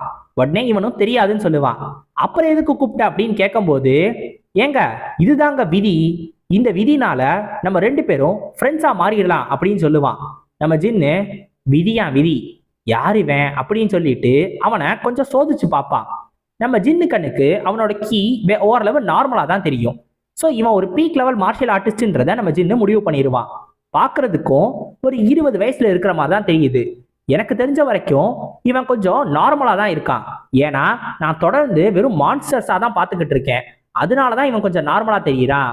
ஏதோ ஒண்ணு, ஆனாலும் இப்போதைக்கு உன்கிட்ட பேசுறதுக்கு எனக்கு எதுவும் கிடையாது, அதனால நீ உன் வழியை பார்த்துட்டு போ, நான் ஏன் வழியை பார்த்துட்டு போறேன் அப்படின்னு நம்ம ஜின்னும் அவனை பார்த்து சொல்லுவான். ஆனா அவன் உடனே, ஏங்க உங்க ஃப்ரெண்டு கிட்ட இப்படிலாம் பேசாதீங்கன்னு சொல்லும் போது நம்ம ஜின்னு, ஓஹோ அப்படியா, அப்ப நான் என் ஃப்ரெண்டு கிட்ட பேசுற மாதிரியே பேசவா அப்படின்னு சொல்லி பக்கத்துல வந்து, மூடிட்டு போறியாடா வெண்ண அப்படின்னு சொல்லி அவனை பார்த்து சொல்லிட்டு நம்ம ஜின்னும் அங்கிருந்து போயிடுவான். நம்மால் என்னடானா கலர்ஃபுல்லான இந்த மான்வாலையே பிளாக் அண்ட் ஒயிட் பெயிண்ட் அடிச்ச மாதிரி அப்படியே உறைஞ்சு போய் நிப்பாரு. இருந்தாலும் ஓஹோஹோ, ஃப்ரெண்ட்ஸ்னா இப்படித்தான் இருப்பாங்க போல. நான் டக்குன்னு நீங்க அப்படி பேசினோடனே அதிர்ச்சி ஆயிட்டேன். ஆனா ஃப்ரெண்ட்ஸ் எல்லாம் இப்படித்தானே பேசுவாங்க, அதனால ஒரு பிரச்சனையும் இல்லை அப்படின்னு சொல்லி குதிச்சு குதிச்சு வச்சுக்கிட்டு இருப்பான். நம்ம ஜின்னும், டேய் கிளம்ப மாட்டியாடா அப்படின்னு கேட்கும்போது, சொல்லுங்க உங்க பேர் என்னன்னு சொல்லுங்க அப்படின்னு கேட்பான். இவன் உடனே மைக்கேல் ஜான்சன்பான். ஓஹோ, நல்ல பேரா இருக்கே. ஆமா, நீங்க 5 கிரேட் கிளான்ல ஒரு ஆளா அப்படின்னு சொல்லியும் கேட்பான். நம்ம ஜின்னு எதுக்காக கேட்கிறேன்னு கேட்கும்போது, இல்ல நீங்க தானே அந்த கிரிம்சன் ஸ்லாட்டர் ஆக்ஸை கொன்னீங்க, அத நான் கேள்விப்பட்டேன். அந்த கொள்ளக்காரன் கூட்டத்தோட தலைவனை, அவனை நீங்க தானே கொன்னீங்க அப்படின்னு சொல்லி கேட்பான். உனக்கு எப்படி தெரியும் அப்படின்னு நம்ம ஜின் கேட்கும்போது, நான் காலையில ஒருத்தவங்க கூட பேசிக்கிட்டு இருக்கும்போது அவங்க தான் இதை பத்தி சொன்னாங்க. ஒரு சில மெர்ச்சன்ஸோட பேசிக்கிட்டு இருக்கும்போது அவங்க சொன்னது படி பார்த்தா அப்பதான் நான் உங்களை பார்த்தேன். உங்களை பார்த்த உடனே எனக்கு தெரிஞ்சிருச்சு அது நீங்க தான் இருப்பீங்கன்னு. அதனாலதான் உங்களை ஃபாலோ பண்ணிட்டு வந்தேன் அப்படின்னு சொல்லுவான். நம்ம ஜின்னும் இப்ப தன்னோட உண்மையான பேர் என்னன்றத சொல்லுவான். தன்னோட பேரை சொன்ன உடனே இவனுக்கு நம்ம ஜின்னை பத்தி தெரிஞ்சிருக்கும். இப்போ உடனே நம்ம ஜின்னும், ஆமா நீ யாரு அப்படின்னு கேட்பான். உடனே இவனும் சொல்லுவான், நான் தான் ஜாங் ரிச்சு, நான் யுனானை சேர்ந்தவன். நான் என்ன செக்ட்ல இருந்து வந்திருக்கேன்னு என்னால இப்போதைக்கு சொல்ல முடியாது, இருந்தாலும் நீங்க கண்டிப்பா இந்த பேரை பத்தி கேள்விப்பட்டிருப்பீங்க, த எவர் விக்டோரியஸ் வார்ட். கேள்விப்பட்டிருக்கீங்க தானே அப்படின்னு கேட்பான். உடனே நம்ம ஜின்னு யோசிச்சு பார்த்துட்டு, இல்லையே அப்படி எதுவும் கேள்விப்பட்டதில்லையேன்னு சொல்லும் போது, பரவாயில்ல நீங்க கேள்விப்படலைன்னாலும் பரவாயில்ல, ஏன்னா அந்த பேரையே நான் இப்பதான் யோசிச்சேன். எப்படி மாசா இருந்துச்சா, த எவர் விக்டோரியஸ் வார்டு, எத்தா யோசிச்சிருக்கேன்ல அப்படின்னு சிரிச்சுக்கிட்டே இருப்பான் இந்த ஜாங்கு. உடனே நம்ம ஜின்னு, சை இந்த மான்வால எல்லாம் சைக்கோவா தாண்டா இருக்கானுங்க, அதுவும் அரை சைக்கோவா இருக்கானுங்கன்னு சொல்லிட்டு நான் கிளம்புறேன்னு சொல்லி அந்த பக்கமா போவான். இவனும், வாங்களே நம்ம சாப்பிட போலாம், நான் வேணா பே பண்றேன்னு சொல்லும் போது, அதெல்லாம் ஒன்றும் தேவையில்ல, நீ ஜாங் ரிச்சுன்னு தானே சொன்ன, நீ உன்னோட வழியை பார்த்துட்டு போ, நான் கொஞ்சம் பிஸியா இருக்கேன்னு சொல்லிட்டு நம்ம ஜின்னு வேக வேகமா போக ஆரம்பிச்சிருவான். உடனே இவனும் கேட்பான், நான் உங்களை மறுபடியும் மீட் பண்ணணும்னா எங்க பார்க்கணும் அப்படின்னு. த கிரேட் செலஸ்டியல் பேங்க்வெட்னு சொல்லிட்டு அப்படியே அந்த இடத்துல இருந்து நம்ம ஜின்னு மறைஞ்சு போயிடுவான். ஹிடன் டிராகன் ஆஃப் சாங்ஷியா, பரவாயில்ல அப்படின்னு சொல்லிட்டு இவனும் அவனோட இடத்துல இருந்து மறைஞ்சு போயிடுவான். இப்ப நம்மளுக்கு ஒரு நல்ல துணி கடையை காட்டுவாங்க. அங்க பார்த்தா எல்லாம் நல்ல நல்ல துணியா போட்டுக்கிட்டு இருப்பாங்க. அங்க போன உடனே நம்ம ஜின்னு, ஏங்க நீங்க கொஞ்சம் பாருங்களேன் அப்படின்னு சொல்லிட்டு கூப்பிடுவான். உடனே அங்க இருக்கிற அம்மா பார்த்துட்டு, இந்த மாதிரி எல்லாம் வரக்கூடாது, உனக்கு காசு கேட்கணும் பிச்சை எடுக்கணும்னா நீ அந்த வெளில இருந்து தானே எடுத்துருக்கணும், முதல்ல வெளில போ அப்படின்னு துரத்துக்கிட்டே இருக்கும். அதுவும் குச்சியை வச்சு நம்ம சின்ன குத்திக்கிட்டே இருக்கும். ஏங்க நீங்க பேசுனதெல்லாம் முதல்ல போதும், இந்தாங்க எனக்கு கொஞ்சம் ட்ரெஸ் கொடுங்க அப்படின்னு சொல்லிட்டு நம்ம ஜின்னும் காசு எடுத்து கொடுப்பான். அந்த காசுல இருந்து வர ஸ்மெல்லுக்கே அந்த அம்மா மூக்க மூடிட்டு, ஆனா வெறும் ஒரு சில்வர் ஞாங்க வச்சு என்ன பண்ண போற, அதை வச்சு என்ன வாங்க போற அப்படின்னு கேட்கும். என்னது ஒரு சில்வர் ஞாங்கா அப்படின்னு இவன் கேட்கும் போது, அங்க பாருன்னு சொல்லிட்டு ஒரு பெரிய பேனரை காட்டும். பார்த்தா 2 சில்வர் ஞாங்குக்கு தான் ஒரு மார்ஷியல் ஆர்ட் ட்ரெஸ்ஸே கிடைக்கும் அப்படின்னு சொல்லிட்டு அதுல எழுதியிருப்பாங்க. என்னது 2 சில்வர் ஞாங்கா, அதுவும் வெறும் ட்ரெஸ்ஸுக்கா அப்படின்னு சொல்லும் போது, ஆமா ஆமா நீ இந்த காசை வச்சு ஜட்டி கூட வாங்க முடியாது, ஏன்னா நாங்க ஹையஸ்ட் குவாலிட்டி மெட்டீரியலை மட்டும்தான் யூஸ் பண்றோம் அப்படின்னு சொல்லி நம்ம ஜின்னை பார்த்து சொல்லிக்கிட்டு இருக்கோம். இப்ப அங்க வந்த கஸ்டமர்ஸ் எல்லாம், இவ்வளவு புவரான ஒரு பெக்கரா இருக்கானே, இப்படி ஒருத்தனுக்கு நம்ம ஏதாவது காசு கொடுப்போமா அப்படின்னு சொல்லி எல்லாம் பேசிக்கிட்டு இருப்பானுங்க. உடனே நம்ம ஜின்னு கத்துவான், யாருடா பிச்சைக்காரன் அப்படின்னு. அவனுங்களும் உடனே ஆளுங்களை கூட்டிடுவானுங்க, அதாவது அடியாளுங்களை. இப்ப இந்த அடியாளுங்களும் பிச்சைக்காரா இங்க இந்த மாதிரிலாம் பிரச்சனை பண்ணிக்கிட்டு இருக்கியான்னு கேட்பானுங்களா. என்னது பிச்சைக்காரனா, டேய் நான் திருப்பி திருப்பி பிச்சைக்காரன்னு சொல்லிக்கிட்டே இருந்தீங்க, அவ்வளவுதான்டா, முதல்ல உங்க ஓனரை வர சொல்லுங்கடான்னு நம்ம ஜின்னு கூப்பிடுவான். அப்ப ஓனரும் வருவாரு, நல்லா தொப்பி போட்டுட்டு கையில ஸ்வாடும் வச்சுட்டு, தம்பி இந்த மாதிரி ஊர் தெரியாத இடத்துல ஓவரா பேசிக்கிட்டு இருந்தீங்கன்னா அதுக்கு விலையா உன்னோட உயிரே கொடுக்க வேண்டியது வரும் அப்படின்னு சொல்லிட்டு அவனோட ஸ்வாடை வெளில எடுப்பான். உடனே நம்ம ஜின்னும், நான் உன்கிட்ட ஒரே ஒரு கேள்வி மட்டும் கேட்கலாமா அப்படின்னு கேட்பான். சொல்லு, அதுதான் உன்னோட கடைசி ஆசையா இருக்க போகுது, உன்னோட கடைசி வார்த்தைகளா இருக்க போகுதுன்னு சொல்லுவான். இப்ப நம்ம ஜின்னு சொல்லுவான், நீ ஹியூக் மூஜின் தானே, நான் சொல்றது ரைட்டு தானே அப்படின்னு. உடனே எடுத்த ஸ்வாடை உள்ள வச்சுட்டு, லீடர் நீங்க இங்க என்ன பண்றீங்க அப்படின்னு கேட்பான். இப்ப நான் உனக்கு 3 செகண்ட் டைம் தரேன், அதுக்குள்ள உன்னோட தலை தரையில இருக்கணும் அப்படின்னு சொன்ன உடனே நம்ம ஹியூக் மூஜின்னு பயந்து போயிடுவான். இப்ப நம்ம ஹியூக் மூஜினை திருப்பி கூட்டிட்டு போறப்ப வழியெல்லாம் அடிச்சுக்கிட்டே இருப்பான். என்ன, நான் அந்த பக்கம் போயிட்டதுனால நீ இப்ப பாக்குறதுக்கு அப்படியே கெத்தா சுத்திக்கிட்டு திரியிறியா அப்படின்னு சொல்லி அவனை பார்த்து அடிச்சுக்கிட்டே கேட்டுக்கிட்டு இருப்பான். இவனும் அப்படியெல்லாம் கிடையாதுங்கன்னு சொல்லிக்கிட்டு இருப்பான். இப்ப நம்ம ஹியூக் மூஜின் மனசுக்குள்ள யோசிப்பான், எல்லாம் எங்க தப்பா போச்சு? யங் லீடர் இப்பயா இந்த ஹனாமுக்கு வரணும், அதுவும் நான் ஹியூக் ஃபேமிலியோட இந்த ஷாப்பை பார்த்துக்கும் போதுதான் வரணும் அப்படின்னு சொல்லிட்டு நம்ம ஹியூக் மூஜினும் யோசிச்சுக்கிட்டு இருப்பான். இப்ப நம்ம ஜின்னும் மூஜினும் நம்ம மூஜினோட வீட்டுக்கே வந்துருவானுங்க. அங்க வந்துட்டு பார்த்தா ரொம்ப பெரிய வீடு வச்சிருப்பான். அதை பார்த்துட்டு நம்ம ஜின்னு அவனை இன்னும் போட்டு அடிப்பான், ஏண்டா ரொம்ப சந்தோஷமா இருந்திருக்க போல அப்படின்னு. இப்ப ஒரு வழியா உள்ள போலாம் அப்படின்னு சொல்லி நினைக்கும் போது அந்த இடத்துல இந்த செக்யூரிட்டி கார்ட்ஸ் எல்லாம் இருப்பானுங்கல்ல, அவனுங்க உடனே நம்ம ஜின்னை பார்த்துட்டு, ஏண்டா எங்க வாய்ஸ் லீடரையே நீ எப்படா அடிக்கலான்னு சொல்லிட்டு உடனே கத்தி எடுத்து காட்டுவானுங்க. நம்ம ஜின்னும் சரி சரி ரொம்ப கோவப்படாதீங்க, உங்க ஸ்வாட்ஸை நீங்க கொஞ்சம் கீழே இறக்குங்க, நான் ஜின் ஃபேமிலியை சேர்ந்தவன் அப்படின்னு சொல்லுவான். என்னது, எங்க மூஞ்சிக்கு முன்னாடியே பொய் சொல்றியா பிச்சைக்காரா, நீங்க பரவாயில்லையா ஒய் ஸ்குவாட் லீடர் அப்படின்னு அவனை பார்த்து வேற கேட்பானுங்க. உடனே நம்ம ஜின்னு அப்படியே இன்னும் எரிஞ்சுக்கிட்டு இருப்பான். ஏன்னா போற வரவெல்லாம் நம்ம ஜின்னை பார்த்து பிச்சைக்காரன் பிச்சைக்காரன் சொல்லிக்கிட்டே இருப்பான். இப்ப நம்ம ஹியூக் மூஜின்னு இவனுங்க 2 பேருக்கு என்ன தெரியுமா பண்ணுவான், டேய் இப்ப உங்க தலை தரையில இருக்கணும், அதுவும் 3 என்றதுக்குள்ள இருக்கணும்னு சொல்லி அவனுங்களை முட்டி போட வச்சுட்டு இந்த பக்கமா உள்ள கூட்டிட்டு போவான். இப்ப இந்த செலஸ்டியல் பேங்க்வெட்ல கலந்துக்கிறதுக்காக நம்ம அண்ணாத்தையும் வந்திருப்பாரு போல, அவரும் இங்கதான் இருப்பாரு. நம்ம ஜின்னு யோசிப்பான், யார் என்ன இருந்தா என்ன, எங்க அண்ணாத்த என்னைய பார்த்தோன்னே கண்டுபிடிச்சிருவாரு. ஏன்னா ஒரு சில பேருக்கு நம்மளை பார்த்தோன்னே தெரிஞ்சிரும். எத்தனை வருஷங்கள் ஆனாலும் சரி, 10 வருஷம் ஆனாலும் ரத்த சொந்தம் மாறுமா? நான் எப்படி இருந்தாலும் சரி, எவ்வளவு மாறி இருந்தாலும் சரி, என் அண்ணன் கண்டிப்பா என்னைய கண்டுபிடிச்சிருவாரு. அண்ணன் தம்பிங்கன்னா அப்படித்தான் இருப்பாங்க அப்படின்னு சொல்லுவான். உடனே நம்ம அண்ணாத்த பக்கத்துல வந்துட்டு, யாரு நீங்க பெக்கர் செக்டர் சேர்த்தவரா அப்படின்னு கேட்பாரு. நம்ம ஜின்னும் யோசிப்பான், அண்ணன் நான் ஒன்னே போய் பெருமையை யோசிச்சுக்கிட்டு இருந்தேன் பாரு அப்படின்னு. இப்ப நம்ம அண்ணாத்தையும் நம்ம ஜின்னையும் மூஜினையும் உள்ள கூட்டிட்டு போயிட்டு நம்ம ஜின்னை பார்த்து சொல்லுவாரு, நான் உன்னை பார்த்தோன்னே கண்டுபிடிச்சிட்டேன், இருந்தாலும் உன் கூட கொஞ்சம் விளையாடலாம் நினைச்சேன், அவ்வளவுதான் அப்படின்னு சொல்லிட்டு சொல்லுவான். உடனே நம்ம ஜின்னி கேட்பான், என்ன என்கிட்டயே விளையாண்டுக்கிட்டு இருக்கியா? நீ ஆரம்பத்துல என்கிட்ட பெக்கர் செக்டான்னு கேட்டது மட்டும் இல்லாம நான் பெக்கர் செக்டர்ல என்னவா இருக்கேன்னு வேற கேட்ட, என்ன பொசிஷன்ல இருக்கேன்னு வேற கேட்ட, இதெல்லாம் என்ன சும்மா நீ கேட்டுக்கிட்டு இருந்தியா அப்படின்னு கேட்ட உடனே நம்ம அண்ணாத்தையால அதுக்கு மேல மறைக்க முடியாது. உடனே நம்ம மூஜினை பார்த்து, மூஜின் நான் உன்கிட்ட அப்பவே ஸ்பிரிச்சுவல் சென்ஸ்ல சொன்னேன் தானே, இது நம்ம ஜின்னாதான் இருப்பான் அப்படின்னு, சொல்லு சொல்லு சொல்லு அப்படின்னு சொல்லி அவன் காலை போட்டு மிதிச்சுக்கிட்டு இருப்பான். நம்ம மூஜின்னு, யங் லீடர் ஏன் என் காலை மிதிக்கிறீங்க அப்படின்னு சொல்லிட்டு அவனும் எல்லாத்தையும் காட்டி கொடுத்துருவான். எல்லாரும் அப்படியே தாண்டா இருக்கானுங்க அப்படின்னு சொல்லி நம்ம ஜின்னுக்கு நம்ம சந்தோஷமா தான் இருக்கும். ஸோ 1 வருஷம் ஆனாலும் இவனுங்களோட கேரக்டர் மாறவே இல்லை. எல்லாரும் எப்படி எப்படி இருந்தானுங்களோ அப்படி அப்படியே தான் இருந்தானுங்க. இப்ப சியோங் புங்குக்கு என்னாச்சு அப்படின்றத பத்தி நம்ம அண்ணாத்த சொல்லுவாரு.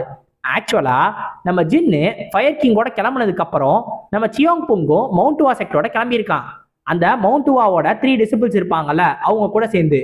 ஆனா போய் மவுண்ட் வா செக்டர் ரீச் ஆனதும் நம்ம பையன் எங்கேயோ ஓடி போயிட்டானா, அவனாவே எங்கேயோ ஓடி போயிட்டான். திரும்பியும் அவனை தேட ஆரம்பிச்சிட்டானுங்க. அதனாலேயே இந்த மவுண்ட் வா செக்டரை சேர்ந்த ஒரு எல்டரே நம்ம அண்ணாத்தைய பார்க்க நாங்க உங்களுக்கு ஹெல்ப் பண்றோம், நீங்களும் எங்களுக்கு ஹெல்ப் பண்ணுங்க அப்படின்ற மாதிரிலாம் சொல்லிட்டு போயிருப்பாராம். இது ரொம்ப வேண்டி வேற கேட்டுக்கிட்டு போயிருப்பாராம், எப்படியாவது சியோங் புங்க மட்டும் பார்த்தா சொல்லுங்க அப்படின்னு. இப்ப அவர் நம்ம அண்ணாத்தைக்கு எந்த வகையில ஹெல்ப் பண்ண முடியும்னு நம்ம ஜின்னு யோசிச்சுக்கிட்டு இருப்பான். அப்பதான் நம்ம அண்ணாத்த சொல்லுவாரு, நம்ம பேட்ரியாக்கும் இந்த மாதிரி தானே தொலைஞ்சு போயிட்டாரு, அதனால தொலைஞ்சு போன 2 பேரையும் நம்ம மாத்தி மாத்தி கண்டுபிடிச்சுக்கலான்னு ஹெல்ப் பண்ணிக்கலாம்னு சொன்னோம் அப்படின்னு நம்ம அண்ணாத்த சொல்லுவாரு. இப்ப நம்ம ஜின்னு யோசிப்பான், இந்த ஜின் ஃபேமிலியோட பேட்ரியாக்கு அப்படி எப்படிப்பட்ட ஆளுதான்? அவர் என்னோட அப்பாவா இருந்தாலும் நான் அவரை இது வரைக்கும் பார்த்ததே கிடையாது, நான் இந்த இடத்துக்கு வந்ததுல இருந்து அவரை கேள்விப்பட்டதும் கிடையாது. அப்படி யார் அவரு? ஸ்ட்ராங்கான ஆளோ இல்ல ஊர் பொறுக்கியோ அப்படின்ற மாதிரிலாம் நம்ம ஜின்னு யோசிச்சுக்கிட்டு இருப்பான். சரி, எப்படி இருந்தாலும் கதை போக போக கண்டிப்பா ஆத்தர் அவரை கூட்டிட்டு வந்துதான் ஆகணும், அப்ப பாத்துக்கலாம், இப்ப என்ன கவலை அப்படின்னு நம்ம ஜின்னு யோசிச்சுக்கிட்டு இருப்பான். இப்ப நம்ம 2வது அண்ணன் அதாவது ஜின்மு எங்க இருக்கான் அப்படின்னு சொல்லிட்டு நம்ம ஜின் கேட்பான். ஆக்சுவலா நம்ம ஜின்மு இருக்கான்ல, அவன் ஐசோலேட்டட் ட்ரைனிங்ல இருக்கான். அதுவும் திரும்பியும் போகல, நம்ம ஜின்னு போனதுல இருந்தே 1 வருஷமாவே அவன் அந்த ஐசோலேட்டட் ட்ரைனிங்ல தான் இருந்திருக்கான். அவன் வெளில வந்ததே கிடையாதான். நம்ம அண்ணாத்தையும் இந்த இடத்துக்கு கிளம்பி வர்றதுக்கு முன்னாடி அவன்கிட்ட போய் பேசியிருக்காரான். ஆனா அவன் சொல்லிட்டானா, தான் ஸ்ட்ராங்கா மாறுற வரைக்கும் கண்டிப்பா எங்கேயும் வரமாட்டேன் அப்படின்னு. சோ நம்ம ஜின்னு யோசிப்பான், எல்லாரும் வெறும் ஒரு மரத்துல இருக்கிற பழத்தை மட்டும் பறிக்கணும்னு நினைக்கிறாங்க, ஆனா அவன் மொத்த மரத்தையுமே வேரோட புடுங்கணும்னு நினைக்கிறான். தனக்கு என்ன நடக்கணுமோ, தான் என்ன நினைக்கிறானோ அது நடக்கிற வரைக்கும் அதுக்கு விட்டு கொடுக்காம இருக்கிற மனசு அவனுக்கு மட்டும்தான் இருக்கு. அவன் ஒரு உண்மையான மார்ஷியல் ஆர்டிஸ்ட் அப்படின்னு சொல்லிட்டு நம்ம ஜின்னு யோசிச்சுக்கிட்டு இருப்பான். இப்போ உடனே நம்ம அண்ணாத்த உனக்கு ஒரு சந்தோஷமான விஷயமும் இருக்கு அப்படின்னு சொல்லிட்டு ஒரு விஷயத்த எடுத்துட்டு வர சொல்லுவாரு. நம்ம மூஜினும் அதை எடுத்துட்டு வருவான். அதை பார்த்த உடனே நம்ம ஜின்னுக்கு அது என்னன்றது தெரிஞ்சிடும். நம்ம எல்டர் தேபோன்னு ஒருத்தர் இருந்தார் தெரியுமா, ஜாங் தேபோ. அவர்கிட்ட கூட நம்ம ஜின்னு ஒரு முக்கியமான விஷயத்த ஒப்படைச்சிட்டு வந்தான். 10 மில்லினியா கோல்டு ஸ்டீல். அதை வச்சு ஒரு ஸ்பியரை செஞ்சு கொடுங்க அப்படின்னு சொல்லி கேட்கறதுக்காக போனான். அவரும் இந்த உலகத்திலேயே இதுவரைக்கும் செய்யாத அளவுக்கு ஒரு பெஸ்டான ஸ்பியரை, ஒரு பெஸ்டான வெப்பனை உனக்கு செஞ்சு தரேன்னு சொன்னாரு. இப்ப அந்த ஒரு வெப்பன் ரெடியாகி வந்துடுச்சு. இதுதான் நம்ம ஜின்னோட அந்த ஒரு புது வெப்பன். இப்ப நம்மளுக்கு திருப்பியும் பழசுல என்ன நடந்துச்சு, பிளாஷ்பேக்ல என்ன நடந்துச்சுன்றத காட்டுவாங்க. ஆக்சுவலா நம்ம ஜின்னு இந்த ஸ்காட்சிங் கேவனுக்குள்ள ட்ரைனிங் எடுத்துக்கிட்டு இருப்பான்ல. அப்ப நம்ம ஃபயர் கிங் வந்து, என்னாச்சு, என்ன சும்மாவே உட்காந்துருக்க, ஏதோ முணுமுணுத்துக்கிட்டே இருக்கியே அப்படின்னு சொல்லி கேட்பாரு. உடனே நம்ம ஜின்னு, அதெல்லாம் ஒன்றும் கிடையாதுங்க, நான் ஏற்கனவே இந்த ஸ்காட்சிங் சன் டிவைன் ஆர்ட்ஸ்ல 3rd மாஸ்டரியை அச்சீவ் பண்ணிட்டேன். ஒருவேளை இன்னொரு ஒரு வருஷம் ஐசோலேட்டட் ட்ரைனிங் பண்ணா இன்னும் இதை விட அதிகமான மாஸ்டரி போயிடலாமா அப்படின்னு சொல்லி யோசிச்சுக்கிட்டு இருக்கேன்னு சொல்லுவான். நீ இவ்வளோ முட்டாளா இருப்பேன்னு நான் கொஞ்சம் கூட நினைச்சு பார்க்கவே இல்லை. எனக்கு என்ன வயசாகுதுன்னு உனக்கு தெரியுமா? 101 ஆகுது. ஆனா இத்தனை வருஷத்துக்கு அப்புறமும் என்னால இன்னமும் 8th மாஸ்டரியை தாண்டி ரீச் பண்ணவே முடியல அப்படின்னு சொல்லிடுவாரு. இது கேட்டுட்டு நம்ம ஜின்னுக்கே அதிர்ச்சியா இருக்கும். என்னது, அப்படின்னா நீங்க கம்ப்ளீட் மாஸ்டரியை ரீச் பண்ணலையான்னு கேட்பான். ஆமா, நான் ரீச் பண்ணவே இல்லை. ஏன்னா அதை டிவைன் ஆர்ட்ஸ்னு சும்மா சொன்னாங்கன்னு நினைச்சுக்கிட்டு இருக்கியா? அது ரொம்ப ரொம்ப கஷ்டமான ஒண்ணு.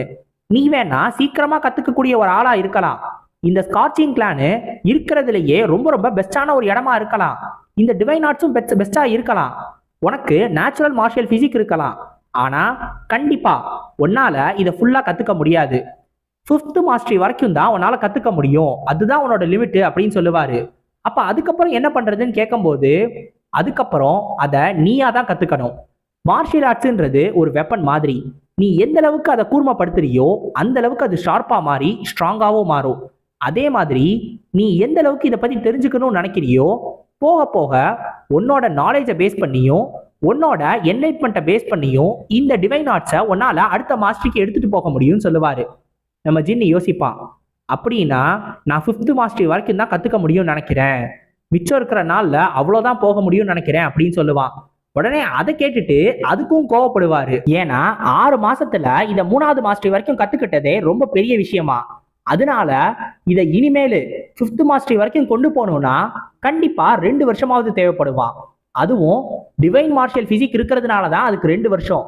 ஏன்னா நம்ம ஃபயர் கிங் இதை கத்துக்கிறதுக்கு எத்தனை வருஷம் தெரியுமா எடுத்துக்கிட்டாரு? 5 வருஷம். அதனால ரொம்ப கவலைப்படாதன்னு சொல்லுவாரு. ஆனா அடுத்த 6 மாசத்துக்கு அப்புறம் நம்ம ஜின்னு அந்த ஃபயர் கிங்கையே வாயை பழக்க வச்சிருவான். ஏன்னா அதுக்கு அடுத்த 6 மாசத்திலேயே நம்ம ஜின்னு இதை 5th மாஸ்டரிக்கு கொண்டு போயிடுவான். கொண்டு போயிட்டு இவரை பார்த்து கேட்பான், இதுக்கு 5 வருஷம் எடுத்துக்கிட்டீங்க அப்படின்னு.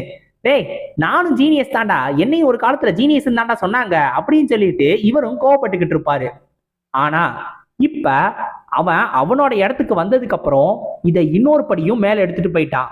6வது மாஸ்டரிக்கும் போயிட்டான். த ஸ்காட்சிங் சன் டிவைன் ஆர்ட்ஸ்ல நம்ம ஜின்னு இப்ப 6th மாஸ்டரியில இருக்கான். அவனுக்கு லெவலப்பும் ஆயிடுச்சு. ஓஹோ, 6th மாஸ்டரி வந்துட்டேனா? ஆனா இது வெறும் ஆரம்பம் மட்டும்தான் அப்படின்னு சொல்லுவான். இப்ப நம்ம ஜின் கிளம்புறதுக்கான நேரமும் வந்துடுச்சு. நம்ம ஜின்னும் ட்ரெஸ் எல்லாம் போட்டுட்டு ரெடி ஆகலாம் அப்படின்னு நினைக்கும் போது அவன் கையில இருக்கிற அந்த செயின்ஸை பார்ப்பான். ஓஹோ, இது இன்னும் இருக்குல்ல, சரி இப்ப இதையும் எடுத்துருவோன்னு சொல்லிட்டு ஒயிட் ஃபிளேம்ஸை சம்மன் பண்ணுவான். ஒயிட் ஃபிளேம்ஸ்ன்றது என்னன்னு தெரியுமா? நம்ம ஜின்னோட அந்த புது வெப்பன் இருக்குல்ல, அதோட பேரு. உனக்கு இந்த பேர் பிடிச்சிருக்கா அப்படின்னு சொல்லிட்டு தன்னோட கையில இருக்கிற எல்லாத்தையும் வெட்டி போட்டுருவான். இப்ப நம்ம ஜின்னும் ஃபுல்லா ரெடி ஆயிடுவான். ரெடி ஆயிட்டு நம்ம ஹியூக் முஜின் உள்ள வருவானா, அவன் கிட்ட சொல்லுவான், அந்த கீழே கிடக்கல அந்த செயின்ஸ் எல்லாத்தையும் எடுத்துக்கோன்னு. அவனும் எதுக்குன்னு கேட்கும் போது அது எல்லாம் 10 மில்லினியா கோல்டு ஸ்டீல் அப்படின்னு சொல்லுவான். இப்ப அவனும் போய் வேக வேகமா எடுப்பான். இப்ப நம்ம ஜின் ஒரு வழியா அவன் எங்க கிளம்பணுமோ அந்த இடத்துக்கு ஃபுல்லா ப்ரிப்பேர் ஆயிட்டான்.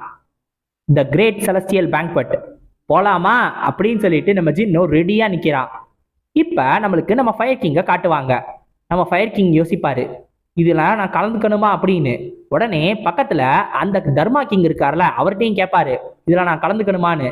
அவரும் சொல்லுவாரு, நானுமே ரொம்ப ரொம்ப போர் அடிக்கிறதுனால நேரா போய் யமாவே பார்த்துட்டு வரலான் இருக்கேன். அந்த அளவுக்கு எனக்கு போர் அடிக்குது. அதனால நீ கொஞ்சம் வாயை மூடிட்டு இரு அப்படின்னு சொல்லி இவனை திட்ட ஆரம்பிச்சிருவாரு. உடனே இவங்க ரெண்டு பேரும் மாத்தி மாத்தி திட்டிக்கிட்டே இருப்பாங்க.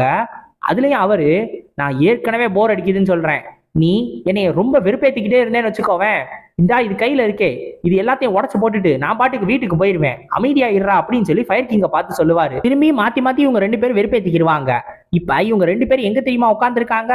இந்த கிரேட் செலஸ்டியல் பேங்க்வெட்டை நடத்துறதுக்காக நிறைய பேர் இருப்பாங்கல்ல, நல்ல பெரிய பெரிய ஃபேமிலிஸ், பெரிய பெரிய மார்ஷியல் ஆர்டிஸ்ட், இவங்க எல்லாருக்கும் நடுவுல உட்காந்துக்கிட்டு இருக்காங்க. மத்தவங்க யாரும் இவங்க ரெண்டு பேரும் பேசுறத கேட்டு அமைதியா இருப்பாங்க, வாயை கூட திறக்க மாட்டாங்க. இப்போ உடனே நம்ம ஃபயர் கிங் அந்த பக்கமா பார்த்துட்டு, ஓஹோ நாம்குங்கோட பேட்ரியாக்கா, நீங்களே வந்திருக்கீங்களா அப்படின்னு கேட்பாரு. உடனே அந்த நாம்குங் ரயாங்க எந்திரிச்சு, நான் உங்களை லேட்டா கிரீட் பண்றதுல என்னை மன்னிச்சுக்கோங்க, நீங்க ரெண்டு பேரும் பேசிக்கிட்டு இருந்தீங்க, அதனாலதான் டிஸ்டர்ப் பண்ணல அப்படின்னு சொல்லிடுவான். ஆமா, உங்க பையன் வந்து இந்த கிரேட் செலஸ்டியல் பேங்க்வெட்ல கலந்துக்கிறானா அப்படின்னு சொல்லிட்டு நம்ம ஃபயர் கிங் கேட்பாரு. இல்ல அவன் கலந்துக்கல அப்படின்னு சொல்லிட்டு இந்த நாம்குங் ரயாங்க சொல்லிடுவாரு. ஏன்னா நம்ம ஹெவன்லி ஸ்வாட் கிங் சொல்லியிருப்பார்ல, இந்த இடத்துக்கு ஒரு மான்ஸ்டர் போயிட்டு இருக்கு, கலந்துக்க வேணாம் அப்படின்னு சொல்லிட்டு, அதனாலதான் இவங்க பையனை கலந்துக்க வேணாம்னு சொல்லிட்டு இவரும் முடிவு பண்ணியிருப்பாரு. இப்போ உடனே நம்ம ஃபயர் கிங்கும், ஓஹோ அப்படியா, சரி உங்க பக்கத்துல இருக்காரு அவர் யாரு அப்படின்னு சொல்லி கேட்பாரு. உடனே அவரும், யாரு என்னைய கேக்குறீங்களா அப்படின்னோடனே, ஆமா உங்களை தான், நீங்க யாரு அப்படின்னு கேட்பாரு. நான் தான் காங் இல்ஜுங், நான் சதனஜ் செக்டரோட லீடர்னு சொல்லிட்டு அவர் சொல்லுவாரு. சதனஜ், நீ தானே அந்த ஸ்ட்ராம் ஸ்வாட் சூப்பு அப்படின்பாரு. எங்க சூப்பு இல்லைங்க சுப்ரீம். ஓஹோ சுப்ரீமா, அதான் ஏதோ ஒண்ணுதான், ரெண்டுத்துக்கும் ஒரே ஸ்பெல்லிங் தானே, அப்புறம் என்ன. ஆமா, உன் அண்ணன்ட்ட இருந்து என்ன நடந்துச்சுன்றத, என்ன கதைன்றத கேட்டு தெரிஞ்சுக்கிட்டியா அப்படின்னு இந்த ஃபயர் கிங் நக்கலா கேட்பாரு. உடனே அவரும் யோசிச்சு பார்த்துட்டு, தெரிஞ்சுக்கிட்டேங்க, எல்லாம் எனக்கு தெரிஞ்சிருச்சு அப்படின்னு சொல்லுவாரு. உடனே இந்த ஃபயர் கிங்கு, நீ உன் அண்ணன்ட்ட சொல்லி வை, இனிமேல் என் மூஞ்சி முன்னாடியே முடிக்க கூடாதுன்னு, இல்லைன்னா ஒரு 20 வருஷத்துக்காவது அவனை தூக்கி எங்கேயாவது ஜெயில போட்டுரு, அப்பயாவது அவன் என் மூஞ்சியில முடிக்காம இருக்கட்டும்னு சொல்லுவாரு. இப்ப எல்லாரும் யோசிப்பாங்க, அப்படின்னா இந்த ஆளு இன்னும் 20 வருஷத்துக்கு உயிரோட இருப்பாரா? ஏற்கனவே இந்த ஆளு 100 வயசை தாண்டி போயிட்டு இருக்காரு. ஃபயர் கிங்னு சொல்லிட்டு இன்னும் எத்தனை வருஷத்துக்கு தான் இந்த ஆள் உயிரோட இருக்க போறாரு? எங்களால மூச்சு கூட ஒழுங்கா விட முடியல அப்படின்ற மாதிரி எல்லாரும் பயந்துகிட்டு இருப்பாங்க. இப்ப இங்க இன்னொரு பீஸும் வரும். அந்த பீஸ் உள்ள வந்துட்டு, யோ ஃபயர் கிங் எப்படி இருக்க அப்படின்னு கேட்பாரு. ஓ நீ எல்லாம் இன்னும் உயிரோட இருக்கியா அப்படின்னு நம்ம ஃபயர் கிங்கும் கேட்பாரு. திரும்பி நம்ம ஃபயர் கிங் இவரையும் வெறுப்பேற்ற ஆரம்பிச்சு இவர் கூட ஒரு சண்டையை போட ஆரம்பிச்சிருவாரு. உடனே இவங்க ரெண்டு பேரும் மாத்தி மாத்தி தங்களோட கீயை ரைஸ் பண்ண ஆரம்பிச்சிருவாங்க. மற்றவங்க எல்லாம் யோசிப்பாங்க, பேசாம இங்க இருந்து ஓடிடலாமா அப்படின்னு. உடனே நம்ம தர்மா கிங் தான், ரெண்டு பேரும் கொஞ்சம் அமைதியா இருக்கீங்களா, இங்க இத்தனை பேரு நம்மளுக்காக வெயிட் பண்ணிக்கிட்டு இருக்காங்க, நீங்க என்ன இங்கே சண்டை போடணும்னு நினைக்கிறீங்களா, ஸ்காட்சிங் கிளானையும் ஹாபுக் பெங் கிளானையும் அசிங்கப்படுத்தணும்னு நினைக்கிறீங்களா அப்படின்னு கேட்பாங்க. உடனே ரெண்டு பேரும் அமைதியாகி உட்கார்ந்துருவாங்க. இப்ப எல்லாரும் வந்துட்டதுனால இந்த ஒரு கிரேட் செலஸ்டியல் பேங்க்வெட்டை ஆரம்பிக்கிறதுக்கான அந்த ஒரு விஷயத்த நம்ம அவார்ட் தான் பண்ண போறாரு. அதுவும் ஒரு ஸ்பீச் கொடுக்கறதுக்காக வந்திருப்பாரு. ஒரு ஸ்பீச்சை வச்சு இந்த கிரேட் செலஸ்டியல் பேங்க்வெட்டை ஆரம்பிச்சு வைக்கிறதுக்காக.